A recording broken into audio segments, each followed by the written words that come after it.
على رسوله الكريم أما بعد فأعوذ بالله من الشيطان الرجيم بسم الله الرحمن الرحيم يا أيها الذين آمنوا كتب عليكم الصيام كما كتب على الذين من قبلكم لعلكم تتقون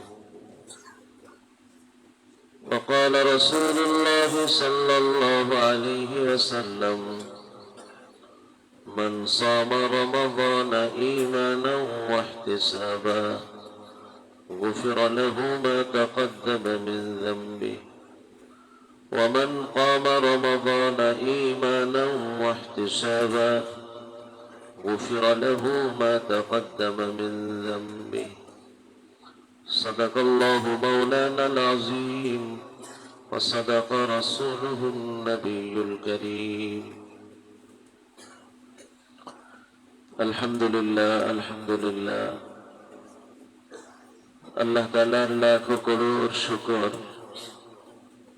যে আল্লাহ তাআলার খাস ফজল করম মেহেরবানিতে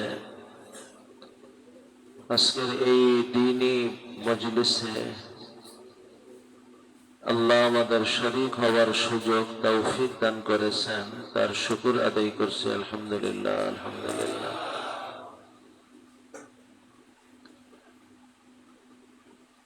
মানুষ কোন নিয়ামত পেয়ে আল্লাহর শুকর আদায় করে তো কোরআনে কারীমের ওয়াদা, আল্লাহ তার নিয়ামত বাড়িয়ে দেন।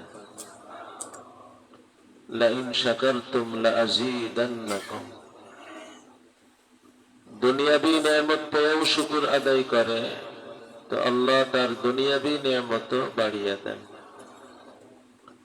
আখিরাতের কোন নিয়ামত পেয়ে শুকর আদায় করে তো আল্লাহ তার আখিরাতের নিয়ামত বাড়িয়ে দেন।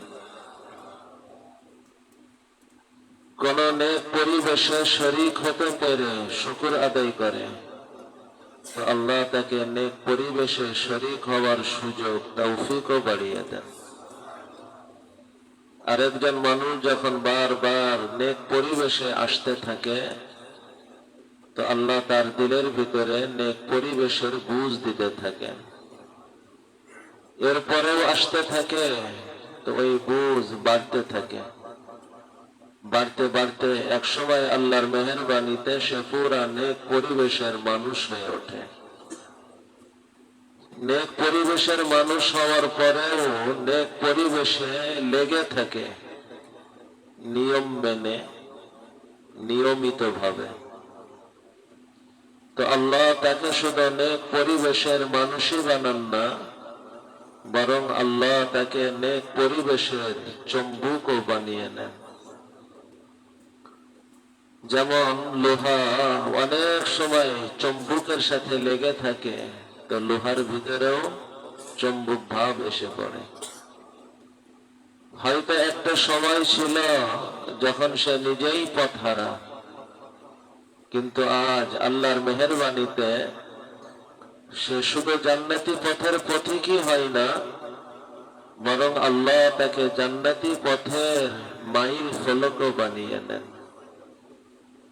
যে মাইল ফলক দেখে দেখে অনুসরণ করে করে বহু পথহারা মানুষ জান্নাতের পথ পেতে থাকে, জান্নাতের পথ চলতে থাকে আর জান্নাত পর্যন্ত পৌঁছতে থাকে।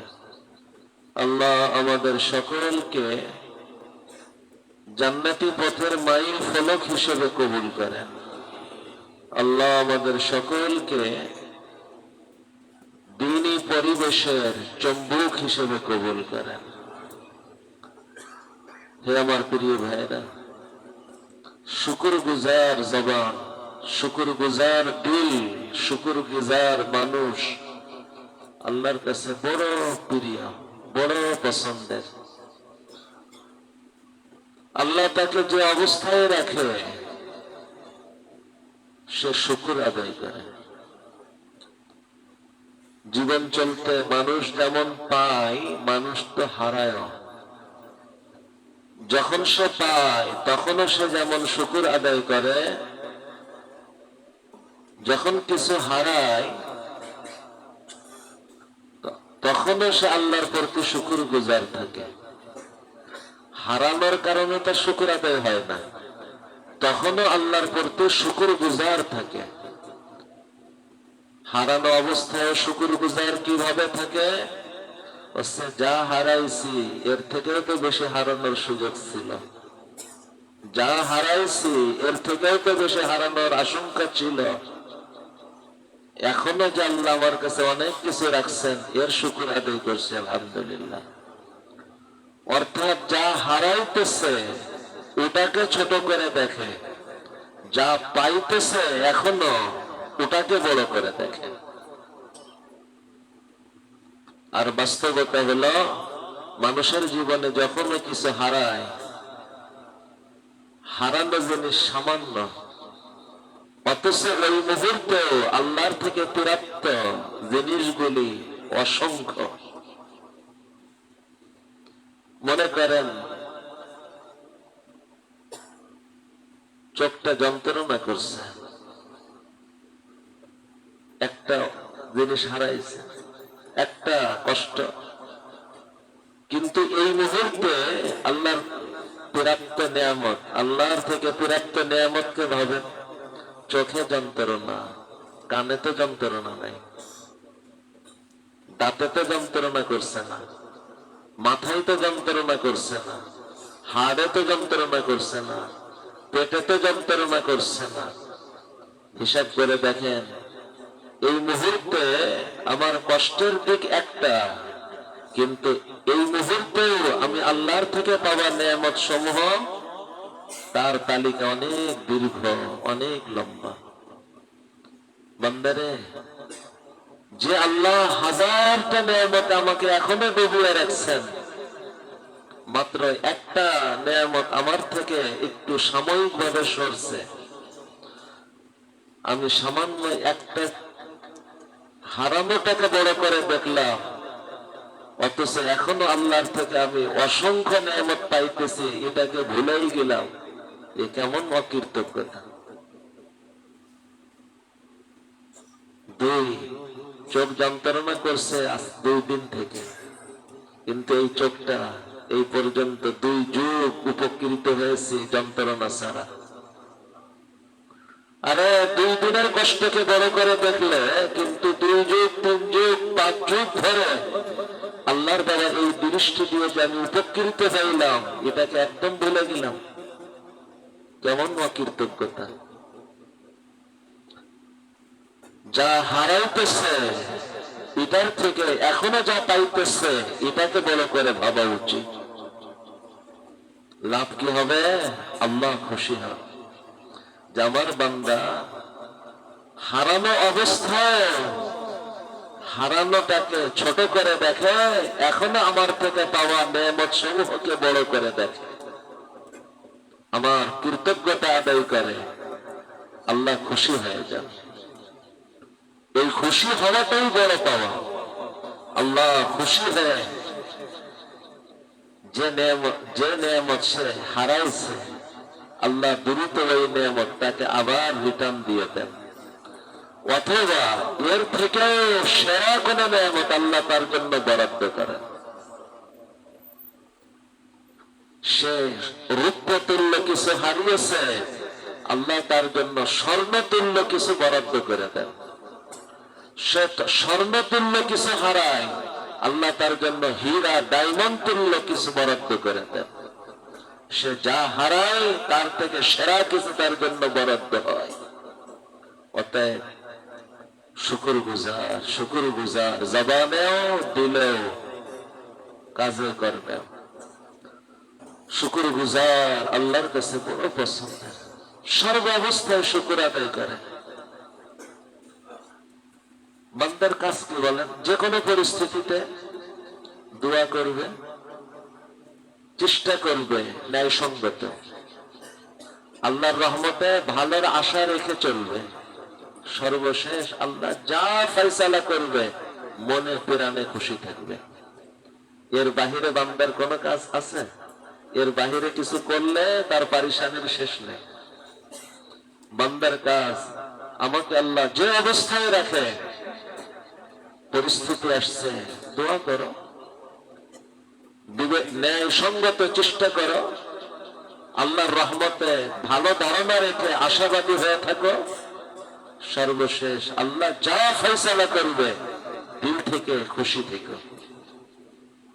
হে আমার প্রিয় ভাইরা, এই মানুষ যে সর্ব অবস্থায় আল্লাহর পরে খুশি থাকতে পারে, আল্লাহ তারপরে কি পরিমাণ খুশি, আল্লাহ তাকে শুধু জান্নাতি জীবন উপহার দিবেন না, আল্লাহ তাকে জান্নাত উদ্বোধনে মেহমান হিসেবে কবুল করবে। এক হলো শাস্তি পেয়ে জান্নাত পাওয়া, আর এক হলো শাস্তি ছাড়া প্রথম থেকেই জান্নাত পাওয়া, আর এক হলো জান্নাত উদ্বোধনে আমি শরীক হতে পারা।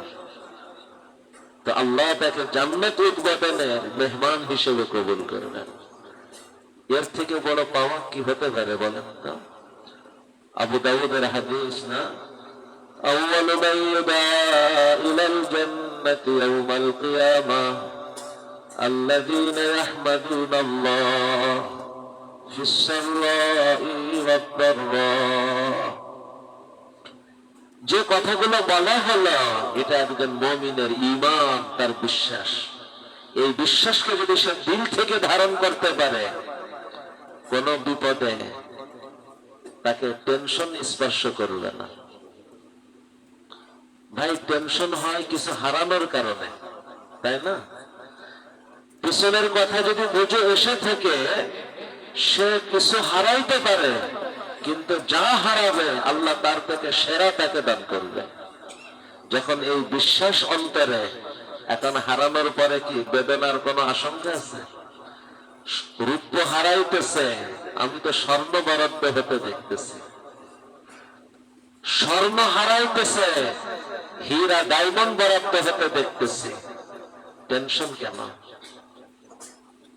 যার কারণে আল্লাহর প্রিয় মানুষদের জীবনে কোন হারানোর পরে টেনশন আসে না, কারণ তারা দিল থেকে বিশ্বাস রাখে।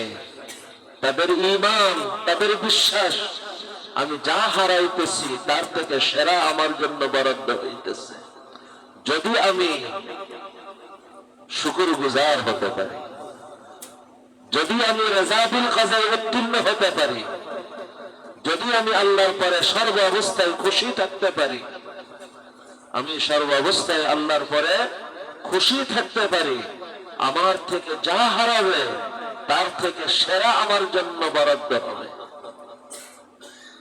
আমার থেকে সম্পদ হারাবে, এর থেকেও সেরা সম্পদ বরাদ্দ হবে। আমার থেকে সম্মান হারাবে, এর থেকেও সেরা সম্মান বরাদ্দ হবে। আমার থেকে অবস্থান হারাবে, এর থেকেও সেরা অবস্থান বরাদ্দ হবে। আমার থেকে যা হারাবে এর থেকে সেরা আমার জন্য বরাদ্দ হবে। শুধু আমার করণীয়তে যেন ত্রুটি না হয়। করণীয় কি? যে কোনো পরিস্থিতি আসে, প্রথম করণীয়, বিপদ সবসময় গুনার কারণে হয় কথাটা এমন না। আল্লাহ বান্দাকে অনেক বড় কিছু দিতে চাচ্ছেন, কিন্তু তার আমলের গতিও ভালো, কিন্তু ওই গতিতে ওই স্থানে পৌঁছতে পারার না।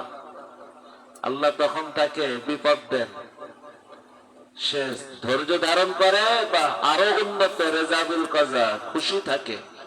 আল্লাহ সবর বা রেজার কারণে জান্নাতের সেই উচ্চ মর্তবা যেখানে সে স্বাভাবিকভাবে পৌঁছার ছিল না, আল্লাহ সেই মর্তবা তাকে বরাদ্দ করেন। তো কখনো বিপদ গুনাহের কারণে, কখনো বিপদ উপরের মর্যাদা দেওয়ার কারণে। কিন্তু আমার করণীয়, কোন বিপদ আসলে আমি সর্বপ্রথম ভাববো না জানি কোন গুনাহের কারণে, আমি ভাববো না জানি কোন গুনাহের কারণে, কোন গুনাহের কারণে না, কিন্তু আমার করণীয়, আমার ভাবা না জানি কোন গুনাহের কারণে। আল্লাহর দিকে ঝোঁকো, অনুতপ্ত হৃদয়ে ইস্তিগফার করো। ইস্তাগফিরু রাব্বাকুম ইন্নাহু কানা গাফফারা। আল্লাহর কাছে ক্ষমা চাও, তিনি বড় ক্ষমাশীল। শুধু ক্ষমা করবেন না, আল্লাহ ক্ষমা করে তোমার উপরে রহমতের বৃষ্টি বর্ষণ করবে। ইউরসিলুস সামাআ আলাইকুম মিদরারা ওয়া ইউমদিদকুম বিআমওয়ালিন ওয়া বানিন ওয়া ইউমদিদকুম, আল্লাহ তোমাদের সাহায্য করবেন, বিআমওয়ালিন ওয়া বানিন, সন্তান নিয়ে তুমি পারিশান, আল্লাহ সন্তান দ্বারা তোমাকে সাহায্য করবে। মানে আল্লাহ তোমার সন্তান চোখ জোড়ানো সন্তান বানাই দিবেন, নেক সন্তান বানাই দিবেন। যখনই কোনো বিপদ দেখো, সন্তান কথা শুনছে না, হয়তো কোনো গুনার কারণে না, তোমাকে আরো উপরে উঠানোর জন্য, কিন্তু আমার ভাবা উচিত, মনে হয় আমি আল্লাহ আনুগত্যে ত্রুটি করতেছি, যার কারণে আমার সন্তান আমার আনুগত্যে ত্রুটি করতেছে।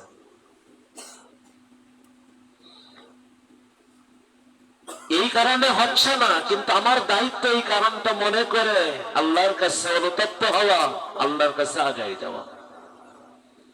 ইস্তাগফিরু রাব্বাকুম ইন্নাহু কানা গাফফারা ইউরসিলুস সামাআ আলাইকুম মিদরারা ওয়া ইউমদিদকুম বিআমওয়ালিন ওয়া বানিন, আল্লাহ তোমাকে সাহায্য করবেন সম্পদ দিয়েও সন্তান দিয়েও। বিপদ আসলে সর্বপ্রথম যে আমার এটা করণীয়, এটা বুঝলাম কিভাবে? কোরআনের ওই আয়াতে কারিমা, ওয়ালানুযীকান্নাহুম মিনাল আযাবিল আদনা দুনাল আযাবিল আকবার লাআল্লাহুম ইয়ারজিউন লাআল্লাহুম ইয়ারজিউন লাআল্লাহুম ইয়ারজিউন। আমি আল্লাহ আখিরাতের বড় বড় বিপদ দেওয়ার আগে দুনিয়াতে ছোট ছোট বিপদ দিই। সন্তান কথা শোনে না, স্ত্রী কথা শোনে না, অধীনস্থ কথা শোনে না, আজকে সমস্যা, কালকেও সমস্যা। আরে এসব সমস্যাগুলি এক ফোঁটা এক ফোঁটা, অথচ যে পথে তুমি চলতেছ আর চলতেই আছো, এই পথের মাথায় তোমার সমস্যা সাগর ভরা। আরে এক ফোঁটা কষ্ট যদি এত কষ্টের হয়, তোমার এই পথের মাথায় যে আখিরাতের সাগর ভরা কষ্ট, সেই কষ্ট কি পরিমাণ কষ্টের হবে একবার কি ভেবে দেখেছ? সন্তান যখন মুখ কালো করায়, পরিবার যখন অবদ্ধ হয়, অধীনস্থ যখন কথা শোনে না, মনে হয় যেন দুনিয়াটা সংকীর্ণ হয়ে আসছে, মনে হয় দুনিয়াটা যেন অন্ধকার হয়ে আসছে, পায়ের তলার মাটি যেন সরে যাইতেছে। আসলে আমার আল্লাহ বুঝাইতে চান, বান্দা এই কষ্ট তো এক ফোঁটা, জীবনকে নিয়ে তুমি নতুন করে ভাবো। আমরা একটু আগায় আগায় বসি, একদম দরজা পরেও দাঁড়ায় আছে, বসার জায়গা না, ডানে বামে সবাই এক দুই আঙ্গুল করে হলেও আগায় আসে, এক দুই আঙ্গুল করে হলেও আগায় আসে। এর ভিতর দিয়ে কিছু সাথীদের বসার ব্যবস্থা আল্লাহ করে দিলে তার নেকিতে আমাদের অংশ হবে ইনশাআল্লাহ। তো ভাইয়ের আমার, বলতেছিলাম বিপদ আসলে, বিপদ হয়তো আমার কোন গুনাহের কারণেই না, কিন্তু এরপরেও আমার করণীয় প্রথম এই কথা ভাবো, না জানি কোন গুনাহের কারণ। কারণ আল্লাহ কোরআনে বলেন, ওয়ালানুযীকান্নাহুম মিনাল আযাবিল আদনা দুনাল আযাবিল আকবার, বড় কষ্টের আগে ছোট ছোট কষ্ট দুনিয়া আমি দিয়ে থাকি। কেন? লাআল্লাহুম ইয়ারজিউন লাআল্লাহুম ইয়ারজিউন, বান্দা যেন পথ পাল্টায়, বান্দা যেন জীবনের গতিকে ফেরায়, সে ভুল পথে, ভুল থেকে যেন সঠিক পথে এসে পড়ে, সে সঠিক পথে, সে যেন আরো সঠিক পথে এসে পড়ে। সে মন্দ, সে যেন ভালোর পথে এসে পড়ে, সে ভালোর পথে আরো ভালোর পথে যেন এসে পড়ে। লাআল্লাহুম ইয়ারজিউন। হে আমার প্রিয় ভাইরা, তো যে কোনো বিপদে সর্বপ্রথম করণীয়, না জানি আমার কোন গুনাহের কারণে হচ্ছে কিনা, ইস্তিগফার, তওবা। 2 নম্বর, জীবনকে অডিট করা, কোথায় ভুল হচ্ছে। কবিরা গুনাহ হচ্ছে কিনা, যদি কবিরা গুনাহ নজরে আসে, ওর থেকে তওবা করে ফিরে আসা। কবিরা গুনাহ আলহামদুলিল্লাহ হচ্ছে না, দেখো কোন সগীরা গুনাহ হচ্ছে কিনা। যদি নজরে পড়ে তওবা করে ফিরে আসা। সগীরা গুনাহ আলহামদুলিল্লাহ এখন নজরে আসতেছে না, গুনাহ তো না, কিন্তু আমার জন্য সাজে না এমন কিছু হচ্ছে কিনা। গুনাহ তো না, কিন্তু আমার থেকে সাজে না এমন কিছু তো হচ্ছে না। যদি নজরে পড়ে তওবা করো, ফিরে আসো। প্রশ্ন করতে পারে, হুজুর সগীরা গুনাহ তাও না, সাজে না, এরপরেও বিপদ। আসলে ভাই, আল্লাহ যাকে যত ভালোবাসেন না, তাকে তত কোয়ালিটিপূর্ণ বানাইতে চান। এটা শুধু আল্লাহ না, মানুষের মধ্যেও মানুষ যাকে বেশি ভালোবাসে তাকে নিয়ে বেশি স্বপ্ন দেখে, আর সামান্য ত্রুটির ব্যাপারেও শাসন করে। দেখেন, আপনার ছেলে পড়াশোনায় অবহেলা করে, আপনি তো শাসন করেন। বাহিরের একজনের ছেলে যদি পড়াশোনায় অবহেলা করে, আপনি শাসন করেন কেন? তাহলে বাহিরেরও তো ভালো, আপনি ওরা কিছু বললেন না, আর আপনার ছেলেরে আপনি শত্রু মনে করেন, যার কারণে তারে রাগ করলেন, শাসন করলেন।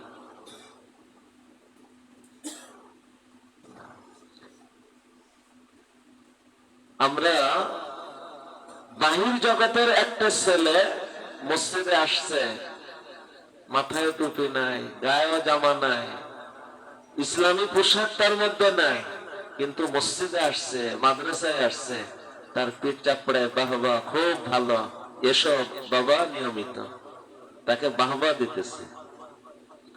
আমার এখানকার এক ছাত্র শুধু মাথার টুপিটা খুলে যদি খিলক্ষেত বাজারে ঘুরে বেড়ায় আর আমার নজরে পড়ে, তো পরে যখন কাছে পাবো, পরে কি বলবো যে মসজিদে না, ও তো বাজারে মাত্র, তো বাহবা দেব? বরং বলবো, বাবা বাজারে খালি মাথায় বিবেকেও একটু বাঁধলো না। এখন ও যদি বলে, হুজুর ও তো খালি মাথায় ভিন্ন পোশাকে ভিন্ন পরিবেশে এখানে আসলো, আপনি তারে বাহবা দিলেন, আর আমি একটু খালি মাথায় বাজারে ঘুরছি, তার জন্য আপনি রাগ করলেন, তাহলে আপনি ওরে বেশি ভালোবাসেন, আমারে পর হবেন। আরে না, আসলে হলো বাবা, আমি সন্তানকে তখন বলবো, ছাত্রকে বলবো, তোমাকে কেন রাগ করছি জানো? তোমাকে নিয়ে আমি অনেক স্বপ্ন দেখি, তোমাকে নিয়ে অনেক আশা করি। শাসন পাওয়ার জন্য আপন হওয়া লাগে।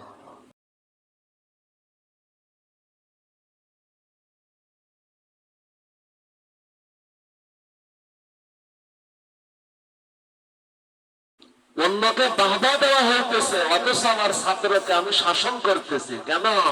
আমি আমার ছাত্রকে নিয়ে অনেক স্বপ্ন রাখি, সেই স্বপ্ন যেন নষ্ট না হয়, এজন্য। এটাই কারণ, হাসানাতুল আবরার সাইয়্যাতুল মুকাররাবিন। যেটা সাধারণ মানুষ করলে আল্লাহ বাহবা দেয়, আল্লাহর প্রিয় মানুষ করলে আল্লাহ রাগ করে। না বুঝার কারণে আমি যখন ছাত্রকে শাসন করব, তো বাহির থেকে একজন যদি বিষয়টা না জানে, সে বলবে তাহলে কি নাকি অপরাধ করছে হুজুর আজকেরা যা বলছে না। কিন্তু যে জানে সে বোঝে ছাত্র কোনো মাথায় টুপি না দিয়ে বাজারে যাওয়া কবিরা গুনাহ, সগীরা গুনাহ। তাহলে কি ছাত্র তোমার জন্য সাজে না, তোমার জন্য তো আরো অনেক কিছু ভেবে তোমার চলা উচিত। তুমি সমাজের রাহবার হবে, মুক্তাদা হবে, এটা গুনাহ না জানি, সগীরাও না জানি, কিন্তু তোমার জন্য সাজে না বাবা। তো সাজে না, এর জন্য এতটা শাসন কেন? আমি আমার ছাত্রকে নিয়ে অনেক স্বপ্ন দেখি। এজন্য দেখেন, আল্লাহর নবী হযরতে আদম আলাইহিস সালাতু ওয়াস সালাম, উনার সাথে আল্লাহ যে শাসনের আচরণটা করছেন, অবুঝ মনে করছে সে গুনাহ না করলে আল্লাহ কি এমন কাজ করছেন তার সাথে। কিন্তু বাস্তবতা একটু খেয়াল করেন। এক নম্বর হাদিসে আসছে, মেরাজের ওই সফরে যখন আম্বিয়া কেরাম একসাথে, তো হযরতে মুসা আলাইহিস সালাম, উনি তো বড় জরিউল লিসান বা হিম্মত ব্যক্তি ছিলেন। হযরত আদম আলাইহিস সালাম বলতেছেন, আপনি তো ওই আদম যে এই নিষিদ্ধ গাছের ফল খেয়ে নিজেও আসলেন আর আমাদের সব দুনিয়ায় নিয়ে আইছিলেন। বুঝছেন না? তো হযরত নবীজি শুনাইতেছেন, আদম আলাইহিস সালাম এমন উত্তর দিচ্ছেন, হযরতে মুসা আলাইহিস সালাম নিশ্চুপ হয়ে বসে গেছেন, কোনো কথাই বলতে পারেন না। বলতেছেন, মুসা তুমি আমাকে অভিযোগ করলে, বলে তো আমার সৃষ্টি আগে না তোমার তাওরাত যা তোমার পরে নাজিল হয়েছিল, এই তাওরাত লেখা আগে? কাছে তাওরাত আগে? কাছে আমি এইটা যে আমার করব, আমার থেকে এটা হবে, এটা তাওরাতে আছে কিনা? কাছে আছে। কাছে আমার থেকে জন্ম হয় নাই, সৃষ্টি হয় নাই, তার বহু আগে আমার থেকে এই জিনিসটা হবে, এটা ওখানে আসবে। আমার কি অপরাধ দেখছো তুমি বলো? চুপ হয়ে গেছে। দ্বিতীয় কথা খেয়াল করেন, কেউ যদি ভুলে যায়, নিষেধ ছিল কিন্তু বিষয়টা মনে নাই, তো এটা কি অপরাধ হয়? আপনি রোজার কথা ভুলেই গেছেন, পেট ভরে খেয়ে নিচ্ছেন, গুনাহ হবে? রোজাও কি ভাঙবে? নামাজের তো অবস্থাটা বুঝে আসে যে এই অবস্থায় তো আমি নামাজে, ভুলে যদি নামাজ বহির্ভূত কিছু কাজ করে ফেলে, নামাজ ভাঙবে কিন্তু গুনাহ কি হবে? হাদিসে নবীজি বলে দিচ্ছেন, নিসিয়ান এটা মারফু, এ কারণে গুনাহ লেখা হয় না। আল্লাহ নিজে কোরআনে বলতেছেন, আদম নিষেধের কথা ভুলে গেছিল, ফানাসিয়া আদম, কোরআনের কথা। আদম আলাইহিস সালাম বলতেছেন না আমি ভুলে গেছি, আল্লাহ শোনাইতেছেন আমার আদম ভুলে গেছিল। তো যখন ভুলে গেছিল তাহলে আবার শাসন কেন? এটা অন্যার পরে আসেন, প্রশ্ন শুধু রেখে রেখে চলে যান। একটা ভুলে গেছেন, শুধু ভুলে গেছেন এতটুকুই না, যে মানুষটা জীবনে মিথ্যা বলে নাই, মিথ্যা শোনে নাই, মিথ্যা কখনো ভাবে নাই, মিথ্যা কল্পনাতেও আসে না যেন কেউ মিথ্যা বলতে পারে, এই মানুষটার সামনে যদি আল্লাহর নামের কসম খেয়ে বলে যে আমি তোমার উপকারী, খিতাকাঙ্ক্ষী, এটা খেলে তুমি সারা জীবন জান্নাতে থাকতে পারবে, একটা হলো মানুষ যা বলে তো সত্যই বলবে, এটাই তো স্বাভাবিক কথা। এরপরে কসম খেয়ে, এরপরে হিতাকাঙ্ক্ষী শব্দটা উল্লেখ করে, আবার সেই হিতাকাঙ্ক্ষীর ব্যাখ্যা কি? আল্লাহর কাছে তুমি থাকতে চাও না, এইটা খেলে সারা জীবন আল্লাহর কাছে থাকতে পারবে। এই কথাগুলো বলে যদি কেউ খাওয়ায় আর ওদিকে উনি ভুলে গেছেন, অপরাধ কি বলেন? এই যে উনি কসম খেয়ে ওনাকে বলা হয়েছে, কল্যাণকামী হয়ে ওনাকে বলা হইতেছে, এ কথাও আল্লাহ নিজে কোরআনে শোনাইতেছেন, কাসামাহুমা ইন্নী লাকুমা লামিনান নাসিহিন, শয়তান আদম হাওয়াকে কসম খেয়ে বলতেছে, কসম দিয়ে শোনাইতেছে, ইন্নি দিওতাকি, নিঃসন্দেহে, সন্দেহের কোনো অবকাশ নাই, আমি তোমাদের জন্য লামিনান নাসিহিন, মিনান নাসিহিন না, লামিনান নাসিহিন, লাম আবার দিওতা, অবশ্যই তোমাদের হিতাকাঙ্ক্ষীদের মধ্যে। আল্লাহ শোনাইতেছেন কোরআনে।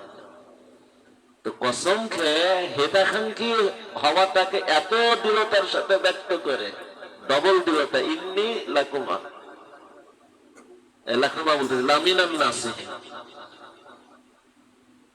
এই পরিস্থিতিতে যদি আদম আলাইহিস সালাম খেয়ে থাকেন, কি অন্যায়? 3 নম্বর আসেন, আদম আলাইহিস সালামকে বানানোর আগে কোরআন শোনাইতেছে, আল্লাহ ফারিস্তাদেরকে বলতেছেন, আমি পৃথিবীর বুকে আমার প্রতিনিধি বানাইতে চাই। কোরআনে শোনাইছেন না, ইন্নী জাইলুন ফিল আরদি খলিফা, পৃথিবীতে পাঠানোর জন্য আল্লাহ তাকে তৈরি করলেন, কিন্তু বানায় রাখতেছেন কোন জায়গায়? পৃথিবীতে রাখতেছেন জান্নাতে। আর সিস্টেমটা করছেন ভুলাই গেছেন, ভুলে গেছে। হিতাকাঙ্ক্ষী বানায়, কসম দেওয়ায়, আল্লাহর কাছে সারা জীবন থাকার লোভনীয় কথা শোনায়, তার দ্বারা খাওয়াই হলো। আর এর পরিণতিতে যে জন্য তাকে সৃষ্টি করা হয়েছিল সেই দুনিয়াতে তাকে পাঠানো হচ্ছে। আল্লাহ যখন দুনিয়াতে আমাদের পাঠানোর জন্য, তো এইভাবে আমাকে কেন দুনিয়াতে আসবে না? আপনি আমাকে বানাইছেন দুনিয়াতে জন্য পাঠাবেন, তো দুনিয়ায় পাঠাই দিতেন। এই সব পরিস্থিতিতে এবার বলেন কি কবিরা গুনাহ, সগীরা গুনাহ? তাহলে শাসন কেন? তুমি শুধু আমার সেরাদের মধ্যে কেউ না, সেরাদের সেরা নবীদের মধ্যে তুমি ভুলে গেলে কেন? ভুলে যাওয়া গুনাহ না, কিন্তু আর একটু সজাগ হওয়া উচিত ছিল না? তুমি সামনে দুনিয়াতে তোমাকে আমার প্রতিনিধি হিসেবে পাঠাবো, এইরকম ভুলে যাওয়া যেন না হয়। ভুলে ভুলে যাওয়া গভীরা গুনাহ, সগীরা গুনাহ। তারপরে তোমার জন্য সাজানা, তোমার শান অনুপাতে আরো একটু সজাগ হওয়া উচিত ছিল। এর কারণে অন্যকে কি রাগ করা হয়? কিন্তু কেমন রাগ? আল্লাহ আর এদিকে কেমন অনুগত, এত এত তার কাছে ব্যাখ্যা আছে। মুসা আলাইহিস সালাম প্রশ্ন করতে দেরি, মুখ বন্ধ করতে 1 সেকেন্ড দেরি করেন নাই, কিন্তু আল্লাহ যখন বললেন কেন খাইলে, কোনো ব্যাখ্যা নাই, কোন সাফাই গাওয়া নাই। আল্লাহ আমার থেকে ভুল হয়েছে, ক্ষমা করে দেন, আপনি ক্ষমা না করলে আমি ধ্বংস হয়ে যাব। রব্বানা যালামনা আনফুসানা, রব্বানা যালামনা আনফুসানা। একটু দিকে চাপান ভাই, দরজার সামনে ওনারা, তোমরা আমার কাছে এসে, আমি পিছিয়ে যাই আর একটু, কাছে কাছে এসে ওনারা দাঁড়ায়, একটু করে না। ربنا ظلمنا أنفسنا وإن لم تغفر لنا وترحمنا। আল্লাহ শুধু ক্ষমা না, আপনি আমাকে ক্ষমাও করবেন, আমার উপরে দয়াও করবেন, তা না হলে আমি ধ্বংস হয়ে যাব। وإن لم تغفر لنا وترحمنا لنكونن من الخاسرين। যার কাছে এত এত ব্যাখ্যা, এত এত উত্তর, মুসা আলাইহিস সালাম বলতে দেরি, চুপ করে বসাই দিতে দেরি নাই। কিন্তু আল্লাহ যখন বলতেছেন, আল্লাহ আমি তো ভুলে গেছিলাম, বলেন নাই। আল্লাহ আমি, একটা মানুষ মিথ্যা বলতে পারে, আমি তো কল্পনাও করিনি, সে আপনার নামের কসম খেয়ে আমাকে বলছে, আপনার কাছে সারা জীবন থাকতে সুযোগ পাবো, এই লোভে আমি করে ফেলছি। আল্লাহ আমি অবাধ্য না, আপনার কাছে থাকার আগ্রহে আমি এটা খেয়েছি। আল্লাহ আমি তো ভুলেও গিয়েছিলাম, এটা যে নিষেধ, এটা ভুলেও গিয়েছিলাম। এত এত ব্যাখ্যা, কিন্তু একটা ব্যাখ্যাও উল্লেখ করে না। আল্লাহ বলছেন আমার কোনো উত্তর নাই, আল্লাহ আমার ভুল হয়ে গেছে। শুধু ভুল ক্ষমা না, আপনি আমারে দয়াও করেন, আল্লাহ ক্ষমাও করে দেন, আমার পরে দয়াও করেন। যদি আপনি ক্ষমা আর দয়া দুটোই না করেন, আল্লাহ আমি ধ্বংস হব অনিবার্য। وَإِن لَّمْ تَغْفِرْ لَنَا وَتَرْحَمْنَا لَنَكُونَنَّ مِنَ الْخَاسِرِينَ। তো আমার জীবনে কোনো বিপদ আসলে আমি ব্যাখ্যার দিকে যাব না, হয়তো আমার এই জন্য বিপদ আসছে, ওই জন্য বিপদ আসছে, এইটা করলে বিপদ হতো না, ওইটা করলে বিপদ হতো না। আমার প্রথম করণীয় এই বিপদের ভিতর দিয়ে আল্লাহ যেন বলতেছেন তোমার মধ্যে মনে হয় কোন ত্রুটি হইতেছে, আমার ত্রুটি হয় নাই, এরপরেও আমি নিজেকে আল্লাহর সামনে অর্পণ করি আর বলি রব্বানা যালামনা আনফুসানা ওয়া ইন লাম তাগফির লানা ওয়া তারহামনা লানাকুনান্না মিনাল খাসিরিন। তো যে কোনো পরিস্থিতি আসে, বিপদ আসে, আমার প্রথম করণীয় কি? ইস্তিগফার, তওবা। আল্লাহ আমার জানা অজানা সব ভুলের ব্যাপারে আমি অনুতপ্ত, আমি ক্ষমা প্রার্থী। এই বিপদ হয়তো আমার কোন গুণের কারণে হয়েছে, আল্লাহ আমার গুনার কারণে আমি ধরতেছি, আমাকে মাফ করে দেন। আজ আমার সন্তান আমাকে শুনতেছে না, হয়তো আমি আমার বড়কে শুনতেছি না, তাই আমি যাদের বড় তারাও আমাকে শুনতেছে না। বাস্তব হয়তো এমন না, কিন্তু এরপরেও আমাকে ভাবতে হবে এমন। আদম আলাইহিস সালামের কাছে ব্যাখ্যা আছে, কিন্তু ব্যাখ্যা না, আমারই ভুল। আল্লাহু আকবার কবীরা। এরপরে জীবনকে অডিট করা, না জানি কোথায় ভুল হইতেছে। সেই অডিটের ধারায় প্রথম আমার জীবনে কোন কবিরা গুনাহ হইতেছে কিনা, ধরা পড়লে তওবা করে ওর থেকে ফিরে আসে। ধরা পড়লো না, তাহলে আমার জীবনে কোন সগীরা গুনাহ হইতেছে কিনা অডিট করি। ধরা পড়লে, নজরে পড়লে তওবা করে ফিরে আসে।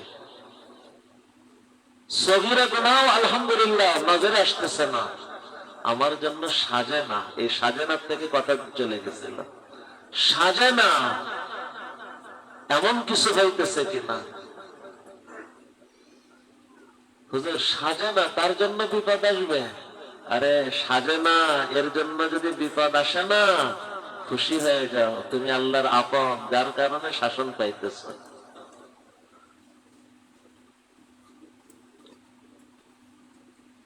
একটা গল্প শোনায়, হয়তো বাস্তব হয়তো কাল্পনিক, কিন্তু যেটা বোঝানো উদ্দেশ্য সেটা বাস্তব। অনেক বড় একজন ব্যক্তি গেছেন, হযরত সুফিয়ান সাউরি রাহমাতুল্লাহ আলাইহি, ইমাম আবু হানিফা রাহমাতুল্লাহ আলাইহির জামানা, অনেক বড় মুহাদ্দিস, অনেক বড় মুফতি, মুজতাহিদ, ফকিহ। ওনার নামের শেষ শব্দ হলো সাউরি, সাউরুন থেকে। সাউর কেন বলা হয় ওনাকে, সাউরি কেন বলা হয়, এর অনেক ব্যাখ্যার এক ব্যাখ্যা এমনও বলা হয় সাউরুন শব্দ অর্থ হলো বলদ, দামড়া। আমাদের গ্রামে দামড়া বলে বলদ আর কি।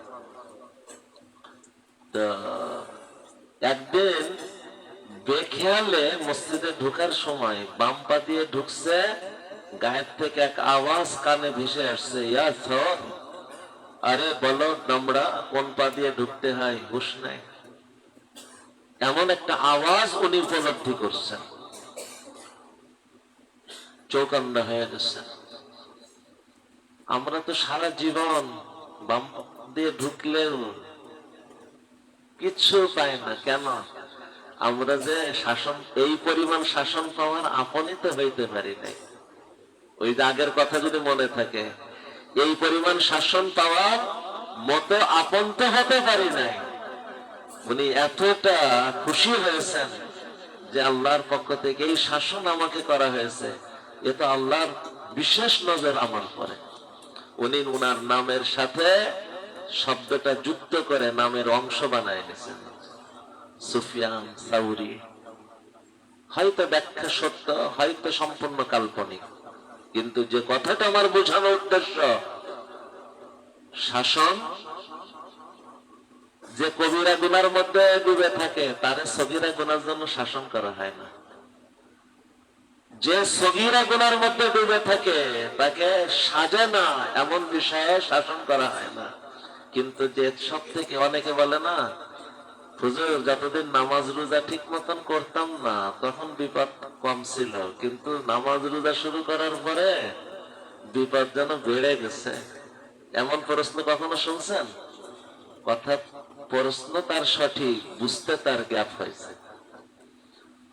যতদিন নামাজ রোজা ঠিক মতো করতে না ততদিন আল্লাহ থেকে শাসন পাওয়ার মতন তো আপনই হতে পারে না। এখন নামাজ রোজা করার কারণে আল্লাহ শাসন পাওয়ার মতন আপন হওয়ার সুযোগ পেয়েছে। আজকে বাহির থেকে আসে একটা বাচ্চা মসজিদে নামাজে চলে আসতেছে, এই অবস্থায় খালি মাথায় নামাজ, এটা মাকরুহ না? অথচ তার পিঠ চাপড়ায় বাহবা দিতেছে। আর আমি ওই ব্যক্তি, আমার বাচ্চা সন্তান ছাত্র খালি মাথায় বাজারে গেছে, এটা কি কবিরা গুনাহ, সগীরা গুনাহ, মাকরুহ? কোন গুনাহ কিছু না, শুধু তার জন্য সাজে না, এর জন্য আমি তারে রাগ করতেছি, শাসন করতেছি। কেন একে শাসন করি নাই? এতটা শাসন পাওয়ার মতো এখনো কাছের হয় নাই। শাসন পাওয়ার জন্য কাছের হতে হয়। বলেন তো মানব জাতির মধ্যে সব থেকে কাছের কারা? আল্লাহর কাছে নবীগণ। যার কারণে হাদিসে এবার নবীজি বলতেছেন, আশাদ্দুল বালাই আল আমবিয়া সুম্মাল আমসাল ফাল আমসাল। আশাদ্দুল বালাই আল আমবিয়া, এই পৃথিবীতে আল্লাহর শাসন বিপদ আপদ সব থেকে বেশি নবীদের জীবনে। এরপর যার জীবন নবীদের জীবনের যতটা বেশি কাছে, তার জীবনে তত বালা মুসিবত পারিশানি বিভিন্ন পরিস্থিতি তার জীবনে তত বেশি। আশাদ্দুল বালাই আল আমবিয়া সুম্মাল আমসাল ফাল আমসাল। দেখেন নবী হযরতে আদম আলাইহিস সালাম গুনাহ কবিরাও না, সগীরাও না, আমাদের হিসাবে সাজা না এমনও না, উনার স্তরে উনার জন্য আল্লাহ চাইতেছেন আর একটু চৌকান্না হওয়া উচিত ছিল না তোমার? এর জন্য শাসন। আল্লাহ যখন কাউকে ভালোবাসেন আল্লাহ তাকে শাসন করেন। হাদিসে আসছে, ইযা আহাব্বাল্লাহু কওমান ইবতালাহুম ইবতালাহুম ইবতালাহুম। আল্লাহ যখন কাউকে ভালোবাসেন তো আল্লাহ তাকে বিভিন্ন পরিস্থিতি নামক শাসনের মধ্যে ফেলেন। সন্তান অসুস্থ, পরিস্থিতি কঠিন, ব্যবসার ভিতরে কঠিন পরিস্থিতি, যে কোনো লাইন দিয়ে হোক, বিপদ যে ধারারই হোক, সব ধারার একই গতি। আল্লাহর পক্ষ থেকে শাসন আমাকে আরো কাছে বানানোর, আরো আপন করা, আরো আরো আপন করা। এখন শাসন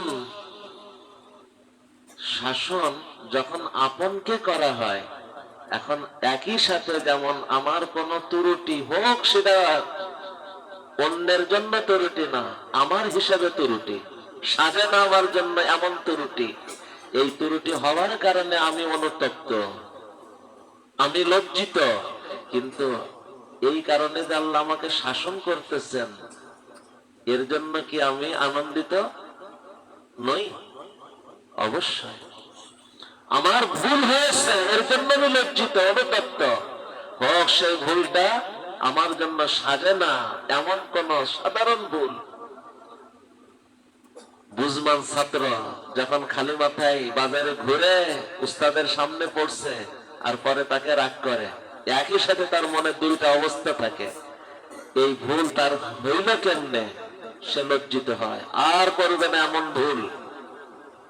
আবার শাসা মনের মধ্যে থেকে, হুজুর আমাকে যদি বুঝমান হয়, হুজুর আমাকে নিয়ে কতটা ভাবে, আমাকে নিয়ে হুজুর কতটা স্বপ্ন দেখে, আমার সামান্য ত্রুটির কারণেও হুজুর আমাকে শাসন করে।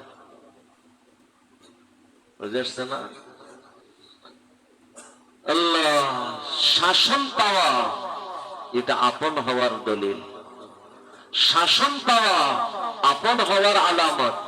নামাজ রোজা করতো না, তখন বিপদ ছিল না, এর মানে আমি তখন আপনই ছিলাম না।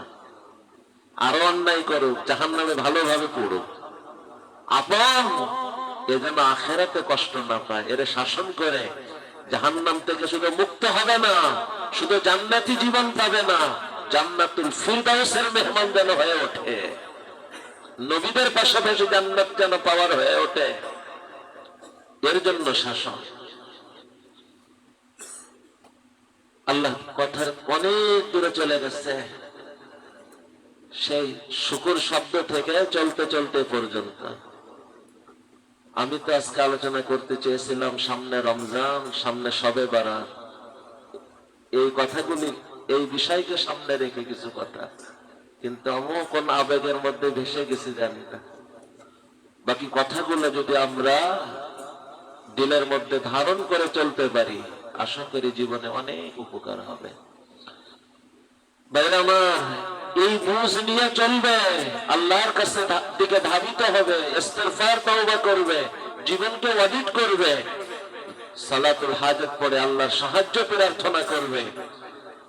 যতটুক সে ভালো ছিল আরো ভালো হওয়ার জন্য আল্লাহর সাথে অঙ্গীকারবদ্ধ হবে। এরপরে আল্লাহর দেওয়া বিবেক বুদ্ধিকে খাটায় বিপদ থেকে বের হওয়ার ন্যায় সঙ্গত চেষ্টাও করবে।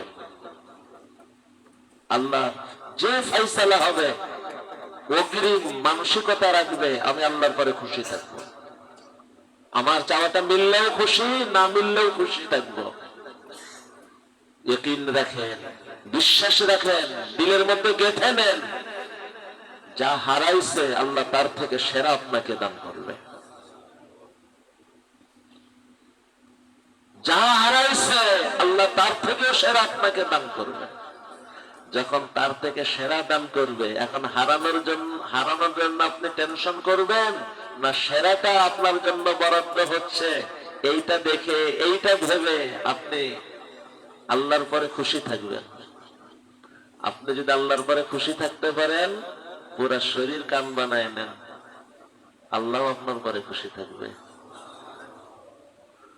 এই অসময়ে যদি আমি আল্লাহর পরে খুশি থাকতে পারি, তাহলে আল্লাহ আমার পরে খুশি।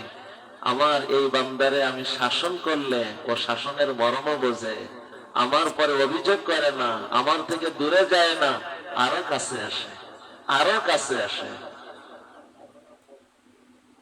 আরো কাছে আসে। ছোট্ট বাচ্চা মা কোনো সময় রাগ করে যদি ধমক দেয়, তো তখন কান্না শুরু করে। কেমন কান্না? মা বুকে না নেওয়া পর্যন্ত থামে না। তো ধমক দিলে ছোট বাচ্চাকে দূরে সরে যায় না, মার কোলের মধ্যে আসার জন্য আরো পত্তলাশ করে।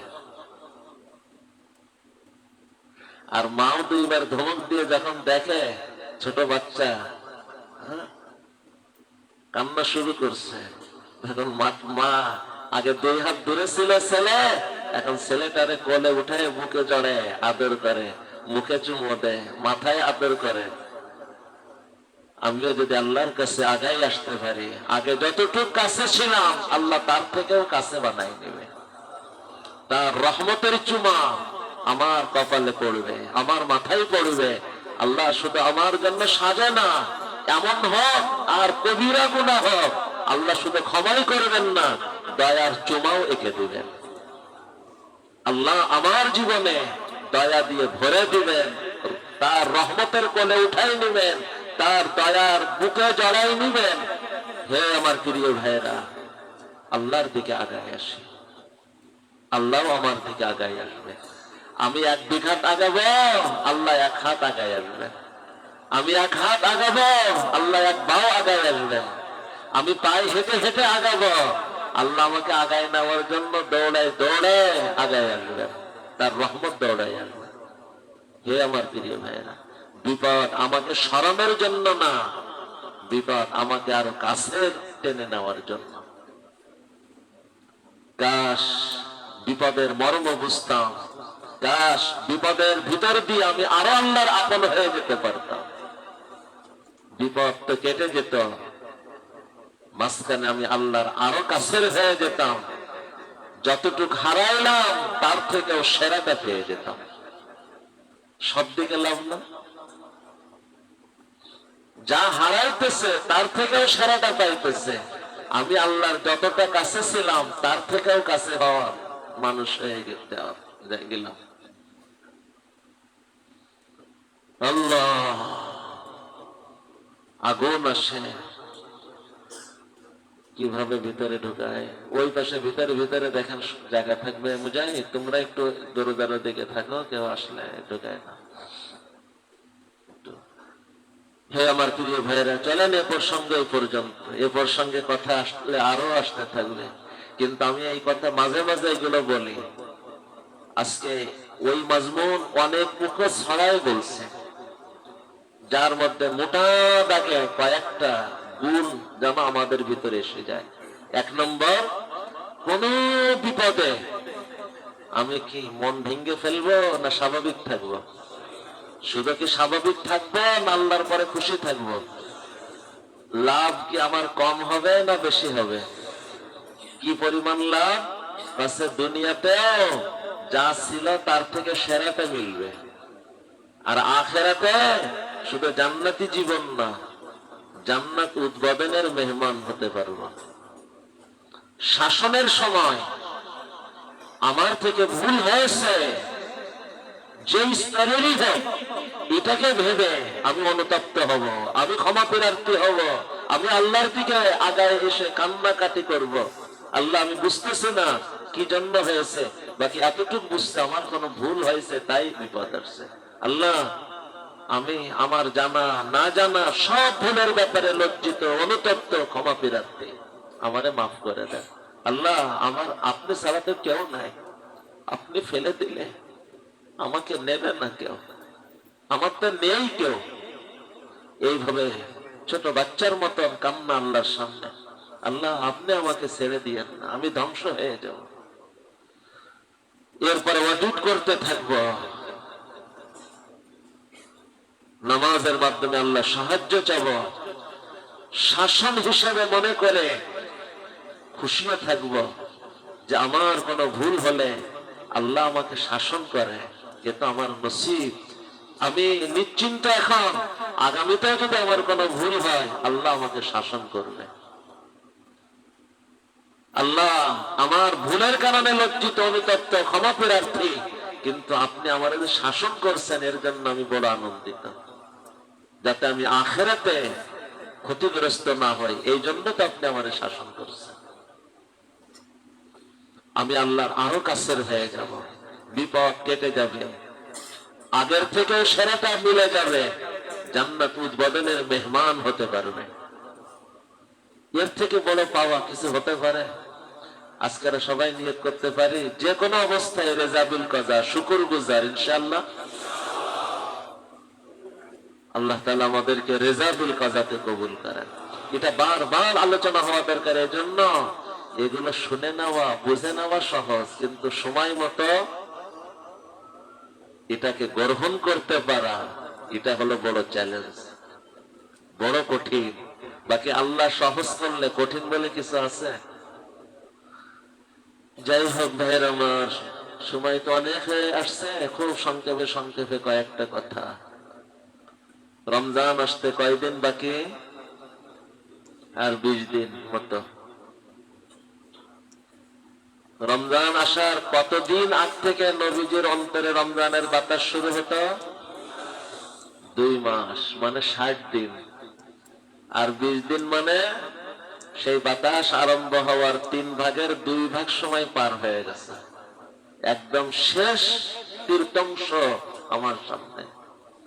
এই পরিস্থিতির এই সময়টা ছিল রমজানের প্রস্তুতির জন্য। যে রজব শাবানকে যতটা সুন্দর বানাবে, সে রমজানকে কেন্দ্র করে আসা আসমানি রহমত তত পাওয়ার যোগ্য হবে।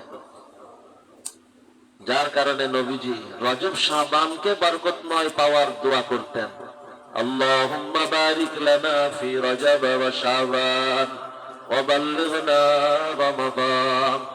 আল্লাহ রজব শাবানকে বরকতের বানায় দেন। কেন? কারণ রজব শাবান বরকতের হলে রমজান কেন্দ্রিক বরকত পাওয়ার যোগ্য হবে। যে পরিমাণ রজব শাবান বরকতের, ওই হারে রমজান বরকত পাওয়ার কাবেল। সেই রমজানের আগের এই সময়ের মাত্র আর 20টি দিন। এখনো যদি প্রস্তুতি না শুরু করে থাকি, শেষ সময়টা কমপক্ষে অবহেলা না করে। শেষ ভালো তো সব ভালো, কমপক্ষে শেষটা তো ভালো করে। হে আমার প্রিয় ভাইরা, আর মাত্র 5 দিন পর, আর 5 দিন বলতে 4 দিন পর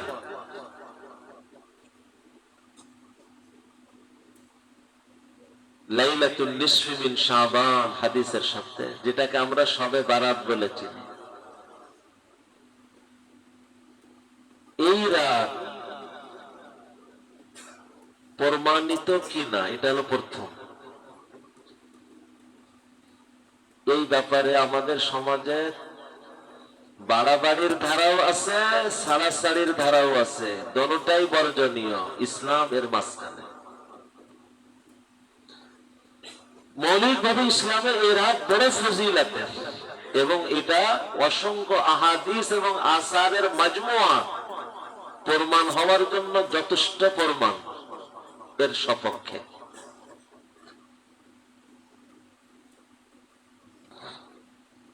এই হাদিসে আল্লাহ তাআলা ব্যাপক হারে মানুষকে ক্ষমা করেন, ব্যাপক হারে আল্লাহ মানুষকে ক্ষমা করেন।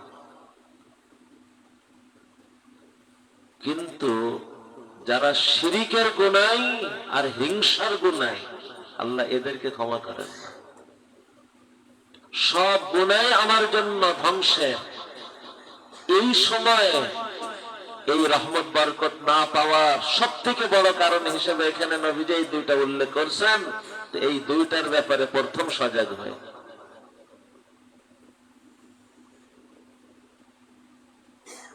কি নাম জানো শোনা? আবু হানিফ না আবু নাউম?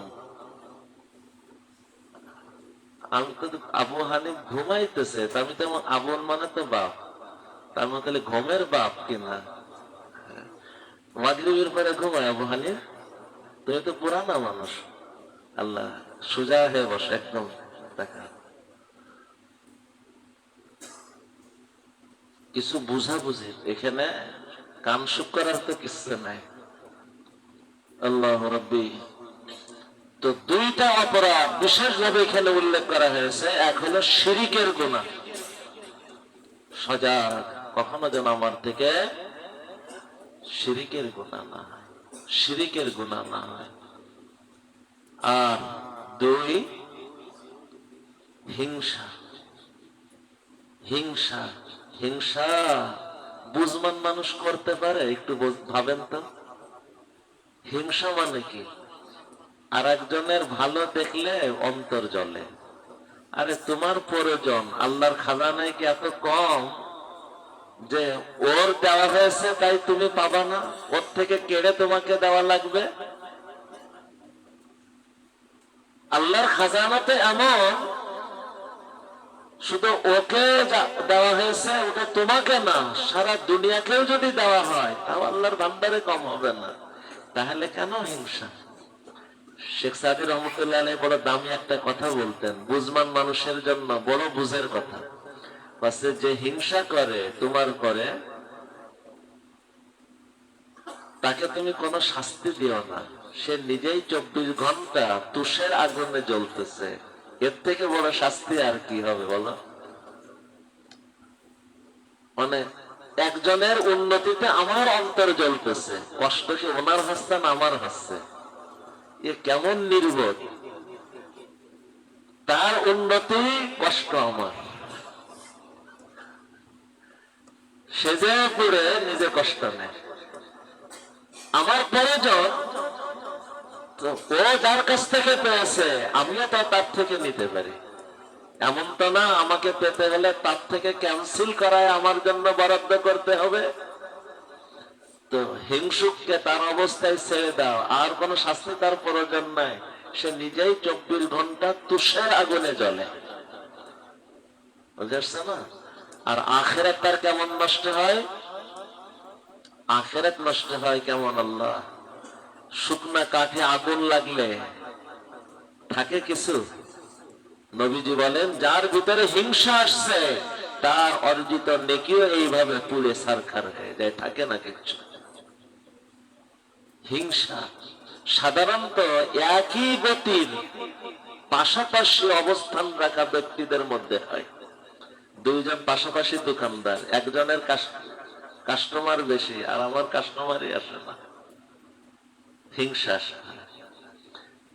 পাশাপাশি অবস্থান রাখা আলেম, ওর ছাত্ররা পাগল, আমার কাছে কেউ পড়তে আগ্রহী না, হিংসা লাগে। পাশাপাশি নেতা, ওরে সবাই মাথায় নিয়ে চলে, আমারে কেউ খোঁজ নিতে চায় না, তো হিংসাই জ্বলে, বুঝতে না? তো পাশাপাশি অবস্থান একই গতির, ও আগানো আমি আগাইতে পারতেছি না, তখন হিংসাটা আসে সাধারণত। মনে রাখা, হিংসা থেকে বাঁচার, হিংসা আমার ভিতরে, আমি দুনিয়াতে তুষের আগুনে জ্বলতেছি, আমার আখিরাত সব নাকি পুরো ছারখার হইতেছে। আর আচ্ছা, একটা বুঝ যদি হতো তাহলে নাই জ্বলেও একটা বুঝ থাকতো, যে আমি জ্বলেও এক পর্যায়ে ওই জিনিস তার থেকে কাটায় আমার মধ্যে এনে ফেলতাম। তো হিংসা করলে কি ওর থেকে কাটবে আর আমার হয়ে যাবে, এমন কোন কথা আছে কোথাও? তাহলে ও তো আরামে ঘুমায় আর আমার হিংসায় ঘুমও আসে না, হিংসার আগুন জ্বলে, খাইতেও মন লাগে না, বসেও শান্তি লাগে না, শুধু ওরে নিয়ে দিল জ্বলে। শোনারে, হিংসার থেকে এখন বাঁচার পথ কি? আর হিংসা এমন ব্যাপক ক্ষমার দিন, যেদিন আল্লাহ গুনাহগাররাও ব্যাপকভাবে ক্ষমা করেন, ওই দিন আল্লাহ তারে ক্ষমা করেন না, মুখ ফিরায় না। এই হিংসা থেকে বাঁচার পথ কি? পথ খুব সহজ, বুঝে নিতে, কিন্তু গ্রহণ করতে একটু তিতে। ভাই, আমরা তিতা ওষুধ খাই না, ফিরি ফিরি পাই নাকি টাকা দিয়ে কিনতে হয়? তারপরেও কিনে কেন? সুস্থ হওয়ার জন্য। তো একটা তিতা ঔষধ যদি বুঝে গ্রহণ করতে পারেন, তিতা ওষুধটা খেয়ে নিতে পারেন, চোখ মুখ একটু দাব দিয়ে আটকায় কোন রকম পরে, কি শব্দ বলে জানো? তা আপনি সুস্থ হয়ে যাবেন। সেটা কি? যার উন্নতি দেখে আপনার অন্তর জ্বলে, দিল জ্বলে, আপনি একাকী আল্লাহর কাছে বলবেন, আল্লাহ তার উন্নতিতে আমার কষ্ট হয়, এরপরেও আমি আপনার কাছে দোয়া করতেছি তার উন্নতি আরো বাড়ায় দেন। যার উন্নতি আমার সহ্য হয় না তার জন্য আমি আল্লাহর কাছে দোয়া করব না? কাছে হ্যাঁ, মন চাবে না, মনের পরে পাথর রেখে আমি তার কল্যাণে আল্লাহর কাছে যদি দোয়া করতে পারি, আল্লাহ আমার মনের অবস্থাও দেখবেন, আর মনের পরে পাথর চাপা দিয়ে জবান দিয়ে উচ্চারিত এই দোয়াও আল্লাহ শুনবেন। আল্লাহ খুশি হয়ে তাকে দিবেন কিনা সেটা পরে, আল্লাহ সর্বপ্রথম আমাকে হিংসার যন্ত্রণা থেকে আল্লাহ মুক্ত করবেন। আর আল্লাহ মেহেরবান হন, এই কল্যাণ কামনার বরকতে ওই উন্নতি আল্লাহ আমাকেও দান করবেন। তো 1 নম্বর, যার উন্নতি আমার সহ্য হয় না, আমি একাকী তার জন্য আল্লাহর কাছে উন্নতি কামনায় দোয়া করব। পারবো এই তিতা ওষুধ গ্রহণ করতে? লাভ কার হবে? 2 নম্বর, তার উন্নতি আমি স্বীকার করতে চাই না। হ্যাঁ, মানুষ তার ভালো বললে আমি তার দোষ বলি, মানুষের মধ্যে তার উন্নতিকে আমি স্বীকার করব, মন চাবে না। হ্যাঁ, তারপরে আমি অপকথে স্বীকার করব যে উনি তো এমন নেতা, সবাই তারই পছন্দ, তার মধ্যে এমন গুণ আছে যে মানুষ তার ভক্ত হতে বাধ্য। স্বীকার এত স্বীকার তো এইভাবে, মানে আসলে তার মধ্যে গুণ আছে যে ছাত্র তার ভক্ত হয়, আসলেই তার মধ্যে গুণ আছে কাস্টমার তার কাছে যায়। এই যে তার মধ্যে গুণ আছে কাস্টমার যায়, তার মধ্যে গুণ আছে মানুষ তার দিকে ঝুঁকে, এই স্বীকৃতি কতটা কঠিন বলেন তো। মানে তার এই উন্নতি তার ন্যায্য, তার এই উন্নতি তার প্রাপ্য, এই কথাটা আমি মানুষের সামনেও বেতাকাল্লুফ স্বীকার করব। আল্লাহ দেখবেন এ বান্দা আমার কাছে তার জন্য দোয়াও করে মনের পরে পাথর চাপা দিয়ে, আর তার ভিতরে থাকা প্রতিভাকে গুণকে মানুষের সামনে স্বীকার করে মনের পরে পাথর চাপা দিয়ে। আল্লাহ খুশি হয়ে যাবেন, দিলকে পরিষ্কার করে দিবেন, পবিত্র দিল আল্লাহ দান করবেন। আর ওই উন্নতির গুণ আল্লাহ আমার ভিতরে অথবা এর থেকে উন্নত কোন গুণ আল্লাহ আমাকে দান করবেন। এটা হলো 2-3টা ওষুধ। এই 2-3টা ওষুধ যদি খেয়ে নিতে পারেন ইনশাআল্লাহ আল্লাহর মেহেরবানিতে সুস্থ হয়ে যাবেন। তো সবে বারাত বড় বরকতে ব্যাপক হারে ক্ষমা, শিরিকের গুনাহ, হিংসার গুনাহ আল্লাহ তাকে ক্ষমা করেন না, মুখ ফিরায় নেন। এই দিন যেহেতু ব্যাপক হারে ক্ষমা হয়, শয়তান কি এটা সহ্য করতে পারে? তো শয়তান এই রাতকে বানাই দিছে। আমি ঢাকার অবস্থা এখনো জানি না, আমরা আমাদের গ্রামগঞ্জের কথা বলতেছি, যদি ঢাকার অবস্থা তাই হয় আমাকে একটু বলেন। এই তারিখকে, এই চাঁদকে বলে রুটির চাঁদ, বলে হালুয়া রুটি, রুটির চাঁদ মানে হালুয়া রুটি। আচ্ছা, এখন কমতেছে, কমে গেছে। দ্বিতীয় হলো জামাই মেয়ে দাওয়াত করার রাত, এটা আছে, আগে ছিল, এখন কমে গেছে মাশাআল্লাহ। এখন তো চতুর্মুখী দিনই মেহনতের কারণে এগুলো কমে যাইতেছে। শয়তান যা ওগুলো ভিন্ন আর এক প্রসঙ্গ, ওটাও আসতেছে সামনে।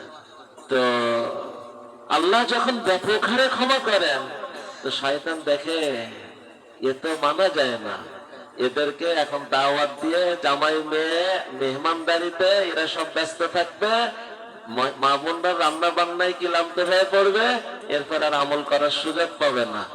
এর মধ্যে এদেরকে ব্যস্ত রাখো। আরে জামাই মেয়ে দাওয়াত দেওয়ার জন্য সারা বছর পড়ে আছে, আজকে তো আল্লাহর সাথে সময় দেওয়ার জন্য, হালুয়া রুটি খাওয়ার জন্য সারা বছর পড়ে আছে, আজকে রাতে সময়কে বেশি আল্লাহর সাথে দেওয়ার জন্য।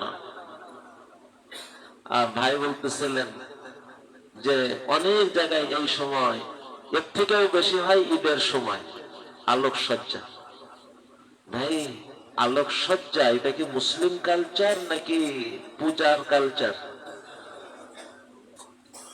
অমুসলিমদের কুফরি কাজের কালচার।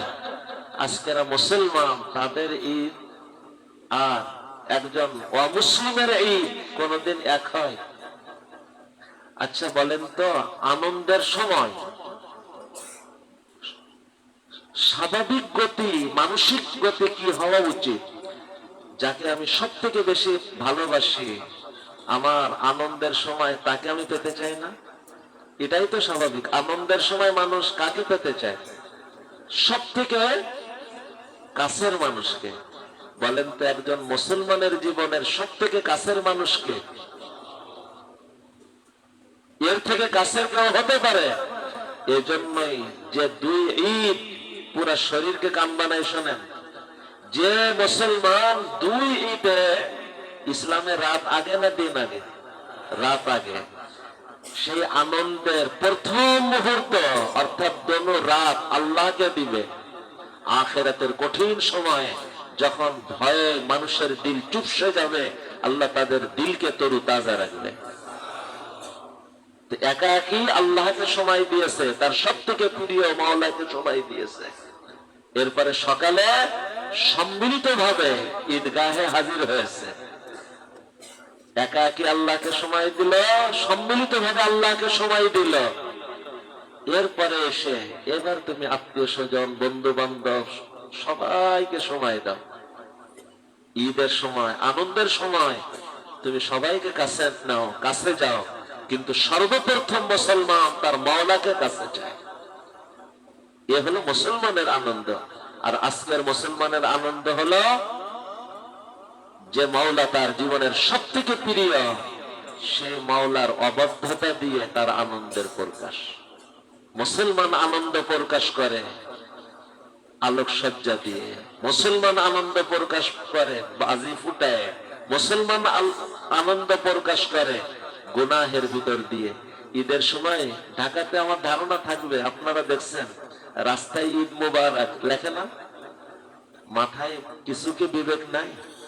ঈদ মোবারক পা দিয়ে দবানোর জিনিস।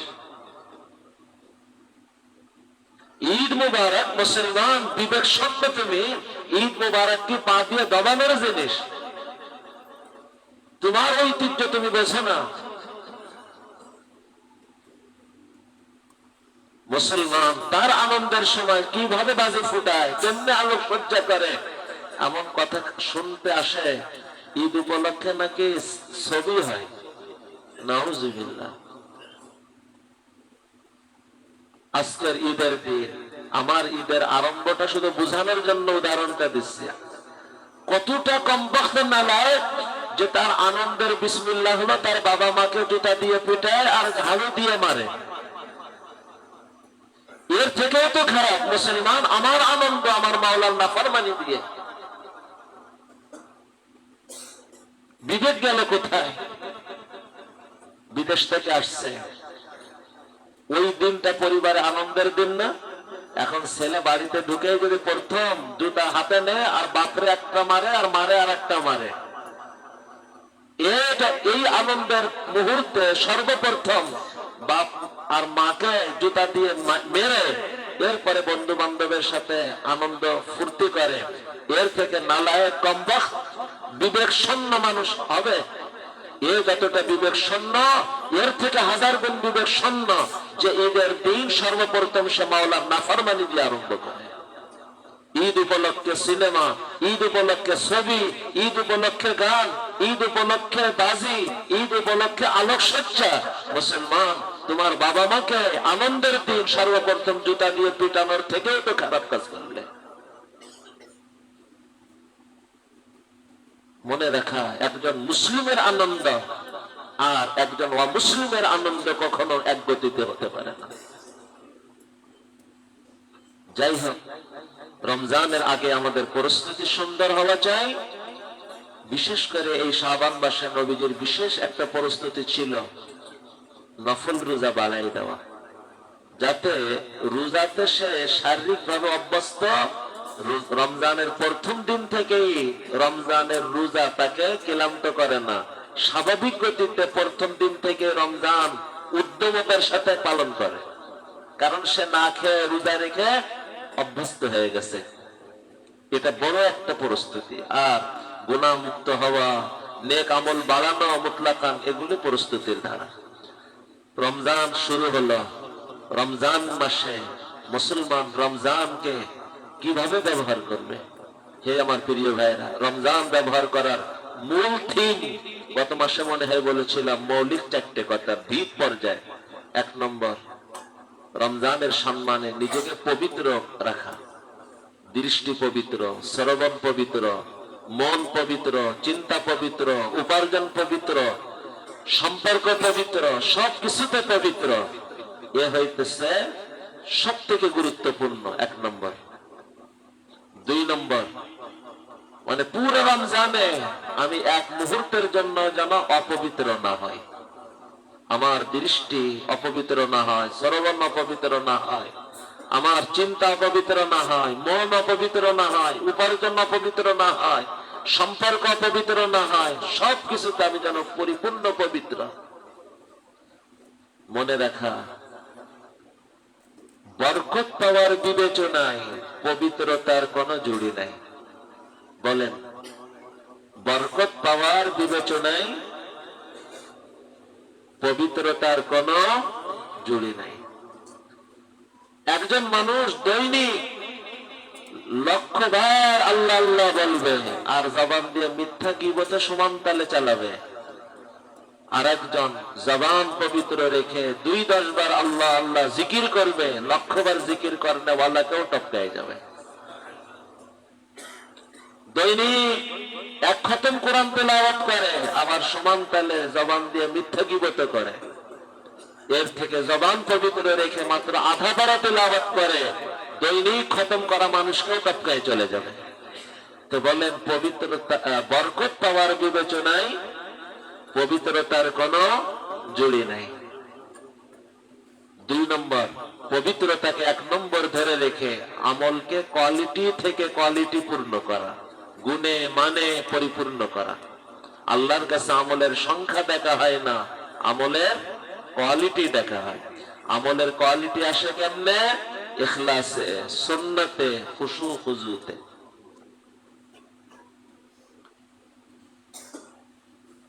3 নম্বর, কোয়ালিটিকে ঠিক রেখে আমলের সংখ্যা বাড়ানো,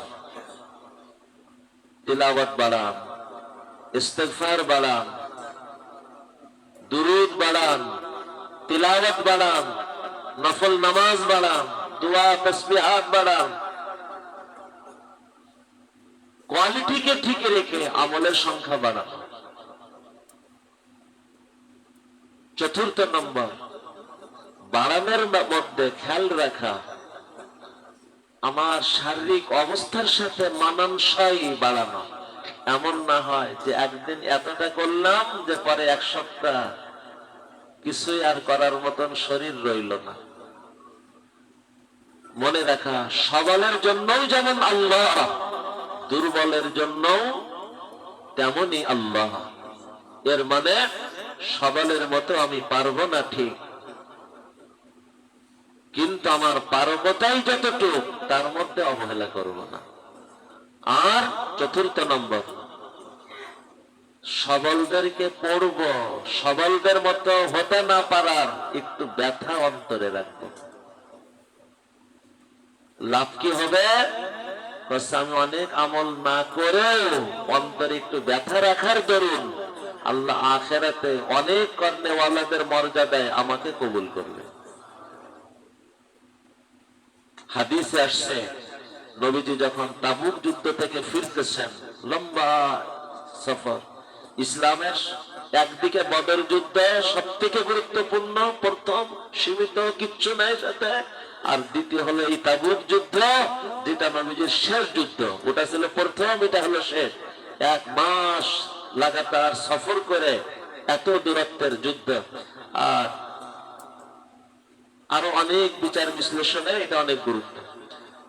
ওই সফর থেকে ফেরার সময় নবীজি বলতেছেন, শোনো, মদিনায় কিছু লোক রয়ে গেছে যারা আমাদের সাথে তো আসতে পারে নাই, কিন্তু আমাদের পুরো সফরে যত বাজার, যত অলি গলি আমরা অতিক্রম করেছি না, প্রতিটি জায়গাতে তারা আমাদের সাথে ছিল নেকিতে। আশ্চর্য, 1 কদমের সাথে ছিল না, আর নবীজি বলতেছেন সব কদমের সাথে ছিল। কেন? হাবাসাহুমুল হুজুর, ওজনের কারণে তারা আসতে পারে নাই, তাদের শরীর ওখানে, দিলটা আমাদের সাথে। আসতে না পারার ব্যথা তাদের হৃদয়ে। এই ব্যথা থাকার কারণে 1 কদমও না আসা সত্ত্বেও পুরো সফরে প্রতিটি কদমে কদমে আল্লাহ নেকিতে সাথে রাখছে। অতএব হে আমার প্রিয় ভাইরা, রমজানকে কেন্দ্র করে আমার পারকতার আমলে ত্রুটি করব না, আর এর থেকে বেশি আমল করেওয়ালা ব্যক্তিদেরকে পড়ব, আর তাদের মতো করতে না পারার ব্যথা একটু অন্তরে রাখার চেষ্টা করব। এই ক্ষেত্রে আকাবিরকা রমাজান, শাইখুল হাদিস মাওলানা জাকারিয়া রাহমাতুল্লাহ আলাইহির লেখা কিতাব, এটা প্রত্যেকে সংগ্রহ করে পড়ার চেষ্টা করব। আশা করি বড় উপকার হবে।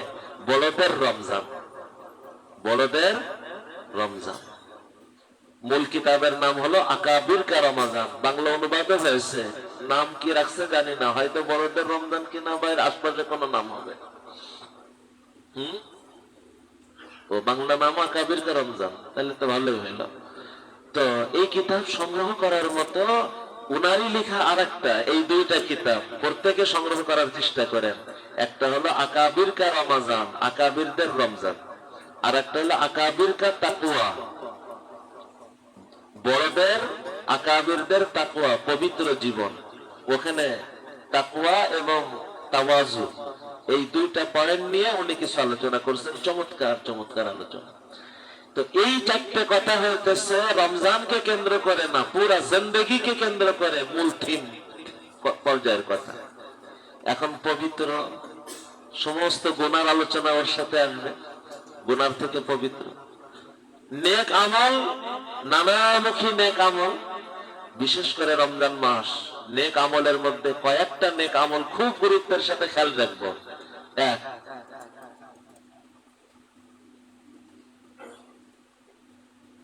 রমজান মাসের পবিত্রতার বিবেচনায় ওটা আলোচনার দিকে যাচ্ছে না, যেটা সংক্ষেপে মনে হয় যথেষ্ট। তারপরে একটা কথা প্রত্যেকবার বলি, শুধু ওই অংশটা আমি দোহরাই দিতেছি। রমজানের মূল চেতনা আমাকে আপনাকে পবিত্র মানুষ বানানো। এ কথা সরাসরি কোরআন বলছে, লাআল্লাকুম তাত্তাকুন। রমজানের রোজা ফরজ করার মূল উদ্দেশ্য তাকওয়ার জীবন, পবিত্র জীবন যেন আমরা গ্রহণ করি। এটা কিভাবে রমজান থেকে অর্জন হয়? অনেক ধারাতে অর্জন হয়। একটা ধারা যেটা প্রত্যেকবার শোনানো হয়, রমজানের প্রতিটি আমল আমার ভিতরে পবিত্রতার চেতনা জাগায়। শুধু ইফতারির দৃশ্য একটু কল্পনার জগতে ভাবেন। সারাদিনের ক্ষুধার্ত, সারাদিনের পিপাসিত, ইফতারির সময় তার সামনে সুন্দর ইফতারি সাজানো, সুন্দর ঠান্ডা পানীয় শরবত সাজানো, পেটে তার ক্ষুধা, বুকে তার পিপাসা, সামনে সুন্দর আইটেমের খাবার আর শরবত পানীয়। রোজাদার কি একবারও হাত বাড়ায় না বারবার শুধু ঘড়ির দিকে তাকায়? আমার যেন মনে হয় রোজাদার যতবার ঘড়ির দিকে তাকায়, সে যেন ঘড়ির দিকে তাকায় না, সে যেন আল্লাহর অনুমতির দিকে তাকায়। শুধু এই কথাটাই যদি জীবনের মতো গ্রহণ করতে পারো, তোমার আমার বাস্তব জীবন চলতে অনেক সময় অনেক কিছু আমার চোখ আকৃষ্ট করবে, মন আকৃষ্ট করবে, আমাকে আকৃষ্ট করবে। কিন্তু আজ যেমন পেটে ক্ষুধা ছিল, বুকে পিপাসা ছিল, সামনে সুযোগও ছিল, কিন্তু আমি হাত বাড়াই নাই, বারবার অনুমতির দিকে তাকিয়েছি। জীবন চলার মধ্যেও এই কথাটা স্মরণ রেখে আমি চোখ উঠাবো না, হাত বাড়াবো না, পা সামনে রাখবো না, শুধু মাওলার অনুমতির দিকে তাকাবো। যদি নিজেকে এই ইফতারির দৃশ্যের মতো বিরত রেখে রেখে সামলিয়ে সামলিয়ে মাওলার অনুমতির দিকে তাকিয়ে তাকিয়ে আমি যদি চলতে পারি, মনে রাখা জীবন রমজানের মতন বিরত রেখে রেখে কাটাবো, আল্লাহ আমার মৃত্যুকে ঈদের চাঁদের মতন আনন্দময় মৃত্যু বানায় হাজির করবে। জীবন কাটাও রমজানের মতো নিজেকে সামলিয়ে সামলিয়ে বিরত রেখে রেখে, মৃত্যু আসবে ঈদের আনন্দ নিয়ে, ঈদের চাঁদ হয়ে। রোজার সবথেকে বড় চেতনা পবিত্র জীবন গ্রহণ।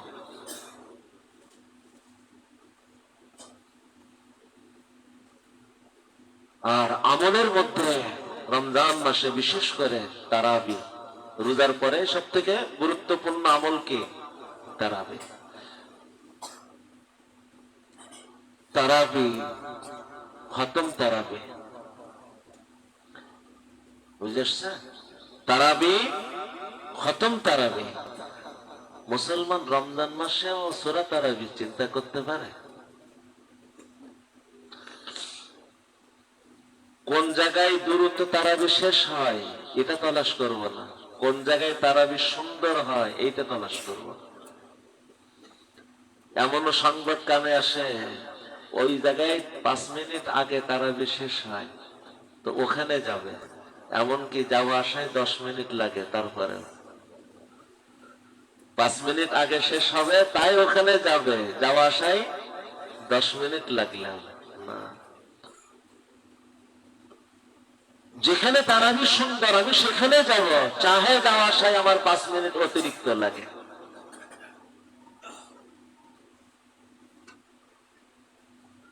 রমজান মাস শেষ রাত্রে তো সাহারির জন্য উঠাই হয় না। 24 ঘন্টা সময়ের মধ্যে শেষ রাত দোয়া কবুলের বিবেচনায় সেরা মুহূর্ত। 2-4 রাকাত নামাজ তাহাজ্জুদের এই সময় পড়ে নিব আর আল্লাহর কাছে একটু দোয়া করব, আল্লাহ এই অভ্যাস শেষ রাত্রে উঠার আমার সারা জীবনের জন্য দান করেন।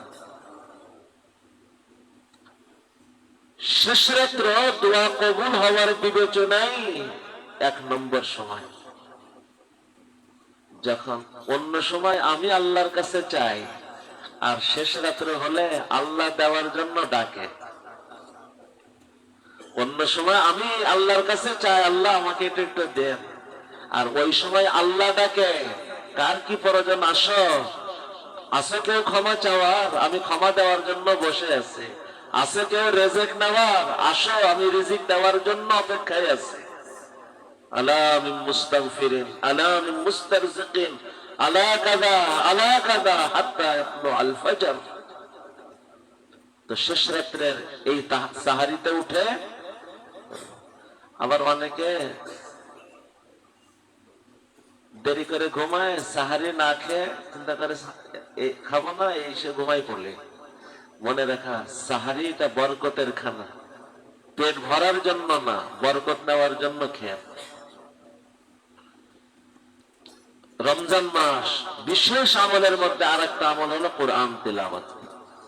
রমজান মাস কোরআনের মাস, এটা বোঝার জন্য খুব সাদা মাঠা ভাবে বোঝেন।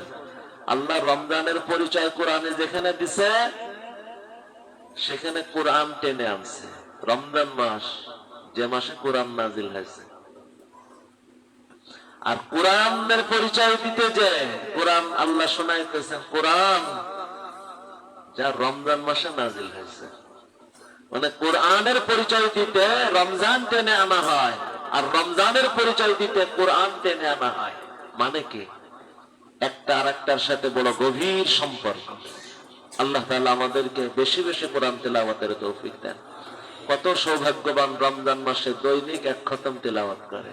আমরা না পারি 3 দিনে 1 খতম, না পারি 10 দিনে 1 খতম। এমন যেন না হয় রমজান চলে গেল, একটা খতমও দেওয়া হলো না। রমজান মাস মৌলিক ভাবে আখিরাত কামানোর মৌসুম। ভাই,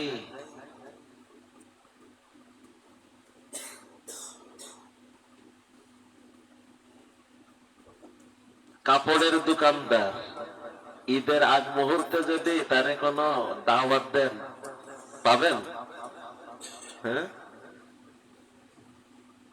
মুদিখানার দোকানদার ঈদের আগ মুহূর্তে যদি দাওয়াত দেন, পাবেন? কেন? এ সময় গণ মৌসুম, সব কিছু এক পাশে, এই মৌসুম তার কাছে তার থেকেও গুরুত্ব। আখিরাত কামাইতে চায়, রমজান তার জন্য আখিরাত কামানোর মৌসুম। কিন্তু আজ আমাদের রমজান হয়ে গেছে মার্কেট করার। রমজান ছিল আখিরাত কামানোর গণ, আখিরাতের বাজারে ঢুকার সময়। এখন আমরা দুনিয়া কামানোর বাজারে ঢুকে পড়ছি।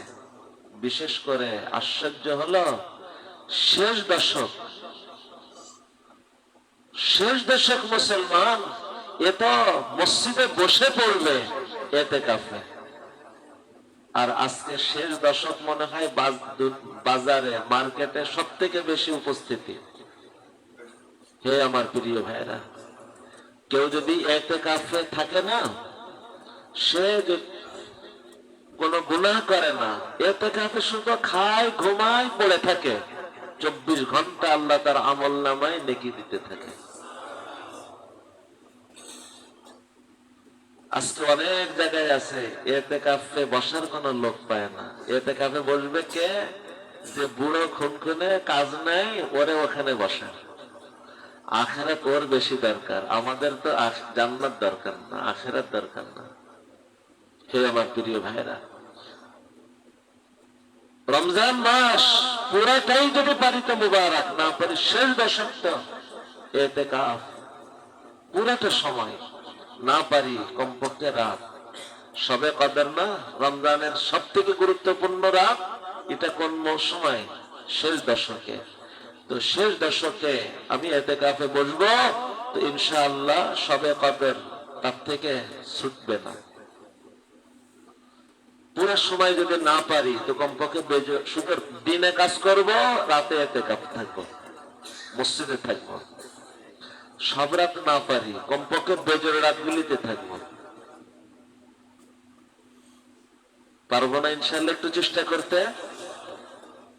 আর যদি কেউ হিম্মত করেন, গত বছর থেকে তো আলহামদুলিল্লাহ, এমনি তো শেষ দশকের এতেকাফ তো অনেক আগ থেকে চলতেছিল, ঢাকা থেকেও বেশ সাথীরা যায়। গতবার থেকে আলহামদুলিল্লাহ আপনাদের যশোর মাসনাতে নতুন ভাবে একটা মেহনত শুরু করা হয়েছে। এই আত্মশুদ্ধির মেহনতকে কেন্দ্র করে সাথীরা যেন গড়া সাথী আরো গড়ে ওঠে, এই আশা নিয়ে রমজানের 10 দিন আগ থেকে 40 দিন ব্যাপী এতেকাফের একটা নজম করা হয়েছে। এতেকাফ না বলে বলেন আত্মশুদ্ধির মেহনতের একটা নজম করা হয়েছে। তো আমি আশা করব সবাই এই উদ্যোগটা যেন আল্লাহ কবুল করেন, বরকতের সাথে দোয়া করবেন। আলহামদুলিল্লাহ গতবার শুরু হলো, যারা শরীক হয়েছিল তাদের প্রত্যেকেরই কম বেশ অভিমত যতটুকু সামনে আসছে, খুব উপকার মনে করছে সবাই। আল্লাহ শুকুর, গতবার শুরু বছর, এরপরেও পুরা বাংলাদেশের প্রত্যেকটা বিভাগ থেকে সাথীদের উপস্থিতি ছিল। তো এবছরও হবে ইনশাআল্লাহ। এটা মূলত উলামায়ে কেরামের জন্য, সাথে তালিবে ইলম কাফিয়া পড়া হয়ে গেছে, উস্তাদের অনুমতির সাথে গিলে যেতে পারে। আর দিনদার সাথীরা যদি শরীক হয়, তাদের কয়েকটা শর্ত। 1 নম্বর, কোরআন পড়তে পারা হওয়া লাগবে। না পারলে আগে কোরআন শিখে নিবে, তারপরে আসবে, তো উপকার বেশি হবে। এই শর্ত দেওয়ার উদ্দেশ্য তাকে এতেকাফ থেকে দূরে রাখা না, সে যেন কোরআন শিখে এতেকাফে আসে, এই জন্য। 2 নম্বর, বাহ্যিক অবস্থা দিনের পরে এসে গেছে। 3 নম্বর, মাসিক প্রোগ্রাম সবার, কিন্তু এটা একটু খাস ভাবে না হলে পরিবেশ আগায় না। 3 নম্বর, 24 ঘন্টার রুটিন নিজ দায়িত্বে পালন করার মানসিকতা রাখবে। রমজান মাস কে দারোগাগিরি করবে। 4র্থ নম্বর, এটা খুব গুরুত্বপূর্ণ সবার জন্য, মোবাইল ছাড়া যাবে। মোবাইল ছাড়া যাবে। আর যদি কেউ মোবাইল নিয়েই যেতে চায়, নিতে পারে, 24 ঘন্টা সাইলেন্ট করে রাখবে। খুব প্রয়োজনের বিষয় হলে অনুমতির সাথে দিনে 10 মিনিট এক কোনায় যে জরুরি কথাটা সেরে আসবে। এইভাবে মোবাইলের বিষয়ে যদি সচেতন থাকতে পারে, তাহলে এই সাথীদের, কারণ এখানে মাসিক প্রোগ্রাম আমভাবে গড়ার জন্য, আর এই 40 দিনের এই মেহনত গড়া সাথীদেরকে আরো গড়ার জন্য। তো যাদের সুযোগ থাকে 40 দিন, আলহামদুলিল্লাহ। যাদের 40 দিনের সুযোগ না থাকে, 30 দিন, 20 দিন, 10 দিন, 5 দিন, 3 দিন, যতটুকু সময় হয়, আশা করি উপকার হবে। আল্লাহ তাআলা কবুল করেন। তো এইভাবে রমজানের আরেকটা বিশেষ আমল, হে আমার প্রিয় ভাইয়েরা, মানুষের উপকার। মানুষের উপকার দান সৎকার মাধ্যমে, ইফতারি করানোর মাধ্যমে, সাহারি করানোর মাধ্যমে, মানুষের পাশে, এতিম বিধবা অসহায়ের পাশে দাঁড়ানোর মাধ্যমে।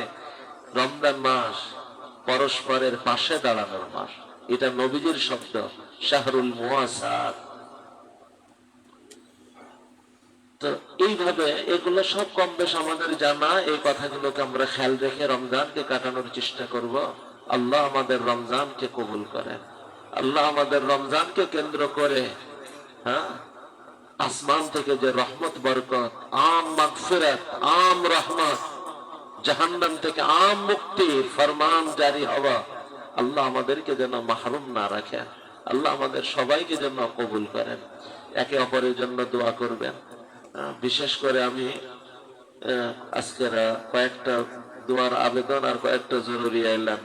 1 নম্বর, গত বছর এখানে 3 দিন ব্যাপী মূল মাসনাদ ধারাতে মাহফিলের যে তারতিব শুরু হয়েছিল, এলান ছিল ফেব্রুয়ারির 5, 6, 7, না 5 তারিখ থেকে নাকি 6 তারিখ থেকে ছিল, 5, 6, 7, 8 তারিখ সকালে দোয়া, 8 তারিখ সকালে দোয়া। কিন্তু বর্তমান আমাদের সিদ্ধান্ত যখন তো অনেক আগে, পরবর্তীতে নির্বাচনের সিদ্ধান্ত যখন পাশাপাশি সময় এসে পড়ছে, তো মশওয়ারার সাথে এটা এই বছর স্থগিত রাখা হয়েছে।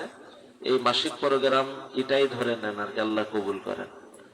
আর যাদের সুযোগ থাকে ওই 40 দিনের মধ্যে যতটুকু সুযোগ হয় শরীক হন আর কি। তো মাহফিল এবছর স্থগিত, আল্লাহ চাহে আগামী বছর, আল্লাহ যদি চান হবে ইনশাআল্লাহ। 2 নম্বর, মাসিক প্রোগ্রাম যেটা মাসের শেষ শুক্রবার, আগামী মাসের শেষ শুক্রবার রমজানের মধ্যে পড়বে না, অতএব আগামী মাসের মাসিক প্রোগ্রামটাও সম্ভব না। প্রত্যেক রমজানে যেটা বন্ধ থাকে ওই বন্ধ। আর পরবর্তী মাস আপন গতিতে হবে। ঈদের মনে হয় 6 দিন পরে পড়বে, 7ম তারিখে, ঈদের 7ম দিন সম্ভবত হবে। ওই মাসিক প্রোগ্রাম আপন গতিতে হবে। আর বিশেষভাবে দোয়ার আবেদন হলো, 1 নম্বর, আমাদের খুলনা বিভাগের অনেক বড় একজন আলিম ছিলেন, আমাদের খুব কাছের আত্মীয় আপন, মুফতি গোলাম রহমান শাহ রহমতুল্লাহ আলাইহি 2 দিন হলো মারা গিয়েছেন। আল্লাহ যেন ওনাকে জান্নাতুল ফিরদাউসের মেহমান হিসেবে কবুল করেন। দোয়া করবেন সবাই। এরপরে আমাদের এখানে আসেন আমাদের খোকা কাকু আশরাফুল ভাই, ওনার একজনের দাদি আর একজনের হয় দাদি শাশুড়ি, উনিও 2-3 দিন হলো মারা গিয়েছেন, 2-4 দিন। তো ওনার জন্য বিশেষভাবে দোয়ার আবেদন করছি। আর 3 নম্বর, আপনারা শুনলে খুশি হবেন, এখানে তো মূল আমাদের উসুলে ফিকহের ইফতা, এটা হইতেছে মূল। এর সাথে ফিকহে মুদাল্লাল আহলে ইলম বুঝবে, ওনাদের জন্য সারা ফিকহে মুদাল্লালের জামাতগুলো ছিল, মাঝখানে শুধু দাওরাটা বাদ ছিল। এবছর সিদ্ধান্ত নেওয়া হয়েছে আগামী বছর এই রমজানের পর থেকে দাওরায়ে হাদিসের ক্লাসটাও এখানে শুরু হবে। তো আল্লাহ তাআলা যেন দাওরায়ে হাদিসের পুরা ইন্তজাম সহজের সাথে আল্লাহ করায় দেন, দোয়া করবেন। আর বিশেষভাবে একটা দোয়া, আমাদের মূল কেন্দ্র যেটা যশোর মাসনা, ওখানে এই রমজান মাস আসলে এই যে এত কড়াকড়ি, অনেক কারণের একটা কারণ, এই কড়াকড়ির পরেও গত বছর মসজিদ 2 তালা মিলেও আমরা জায়গা দিয়ে পারি নাই। পরে পাশের রুমগুলিতে জায়গা দেওয়া লাগছে, রুমে জায়গা দেওয়া লাগছে। তো মসজিদ বড় করার প্রয়োজন। আর পুরা মাদ্রাসার ছাত্র একসাথে ওখানে ধরেও না, যার কারণে বিভিন্ন শাখার ছাত্রদেরকে আলাদা আলাদা ভাবে নামাজ পড়ানো হয়। এরপরে মাসিক প্রোগ্রাম যখন হয়, বৃষ্টির মৌসুম, ওখান তো কয়েক হাজার লোক হয় আলহামদুলিল্লাহ, পুরা খুলনা বিভাগ থেকে সাথীদের উপস্থিতি থাকে। এই সব কিছু মিলে এই মুহূর্তে কঠিন, তারপরেও আল্লাহর পরে ভরসা করে একটা সিদ্ধান্ত নেওয়া হয়েছে, প্রায় 1 লক্ষ স্কয়ার ফিট জায়গার উপরে মসজিদ নির্মাণ। তো এই রমজানের 1 তারিখে শুরু করার নিয়ত। তো অনেক বড়, কিন্তু আল্লাহর কাছে তো ছোট না, অতি ছোট, তাই না? আপনারা সবাই একটু দোয়া দিয়ে সহযোগিতা করবেন, চোখের 2 ফোঁটা পানি দিয়ে, আল্লাহ যেন এই মসজিদের উদ্যোগটাকে কবুল করেন। এটা এখন অনেকগুলি কাজের বিবেচনায় দৈনিক ছাত্রদেরকে একসাথে নামাজ পড়ানোর প্রয়োজন, ইতিকাফের এই 40 দিনের এই মেহনতের প্রয়োজন, বৃষ্টির মৌসুমে মাসিক প্রোগ্রামকে ধরে রাখার প্রয়োজন, এই সব কিছুর জন্য এটা এখন অপরিহার্য হয়ে গেছে ওখানে। তো আল্লাহ যেন এই কঠিন বিষয়টাকে কঠিন না রাখে, সহজ থেকে সহজ করে আল্লাহ শুরু করান এবং শেষ নামান। এই কয়টা বিশেষভাবে আপনাদের কাছে আমি দোয়ার আবেদন করতেছি। আমি মাসিক প্রোগ্রামের অনেক পুরনো সাথী, আমার নানু আচ্ছা ব্লাড ক্যান্সারে মারা গিয়েছে। অবশ্যই দোয়া, সবার জন্য দোয়া করা হবে, আল্লাহ তাআলা কবুল করেন। সবাই কয়েকবার দুরূদ শরীফ পড়ি। আল্লাহুম্মা সাল্লি আলা আলহামদুলিল্লাহি রাব্বিল আলামিন والصلاة والسلام على سيد المرسلين وعلى آله وصحبه أجمعين. اللهم إني ظلمت نفسي ظلما كثيرا ولا يغفر الذنوب إلا أنت فاغفر لي مغفرة من عندك وارحمني إنك أنت الغفور الرحيم. إنك أنت الغفور الرحيم. رب اغفر لي ولوالدي ولمن دخل بيتي مؤمنا وللمؤمنين والمؤمنات وللمؤمنين والمؤمنات. ربنا آتنا في الدنيا حسنة وفي الآخرة حسنة وقنا عذاب النار وقنا عذاب النار. ربنا آتنا في الدنيا حسنة لسانا حسنا عينا حسنا قلبا حسنا علما حسنا فكرا حسنا حياة حسنا مماتا حسنا. ربنا آتنا في الدنيا حسنة وفي الآخرة حسنة وقنا عذاب النار وقنا عذاب النار وقنا عذاب النار. ربنا هب لنا من أزواجنا وذرياتنا قرة أعين واجعلنا للمتقين إماما واجعلنا للمتقين إماما. إله العالمين ويا أرحم الراحمين, আমাদের জীবনের সমস্ত ভুল ত্রুটিগুলি আল্লাহ দয়া করে মাফ করে দেন। আল্লাহ আমাদের সমস্ত ভালো কাজগুলি দয়া করে কবুল করে নেন। আল্লাহ আল্লাহ আল্লাহ আমাদের সকল মৃতদের কবরগুলি জান্নাতের বাগিচা বানিয়ে দেন। কবরের ডাক আসার আগে নিজেদের কবরগুলিকেও জান্নাতের বাগিচা বানিয়ে নেওয়ার তৌফিক দান করে। আল্লাহ এই মুহূর্তে যেমন একসাথে বসিয়েছেন আরশের ছায়াতে জান্নাতুল ফিরদাউসেও আমাদেরকে একসাথে কবুল করে। আল্লাহ জীবনের বড় আশা আখিরাতে নবীজির সঙ্গী হতে পারা। আল্লাহ নবীজির সঙ্গী হওয়ার মতন জীবন আমাদেরকে দান করে।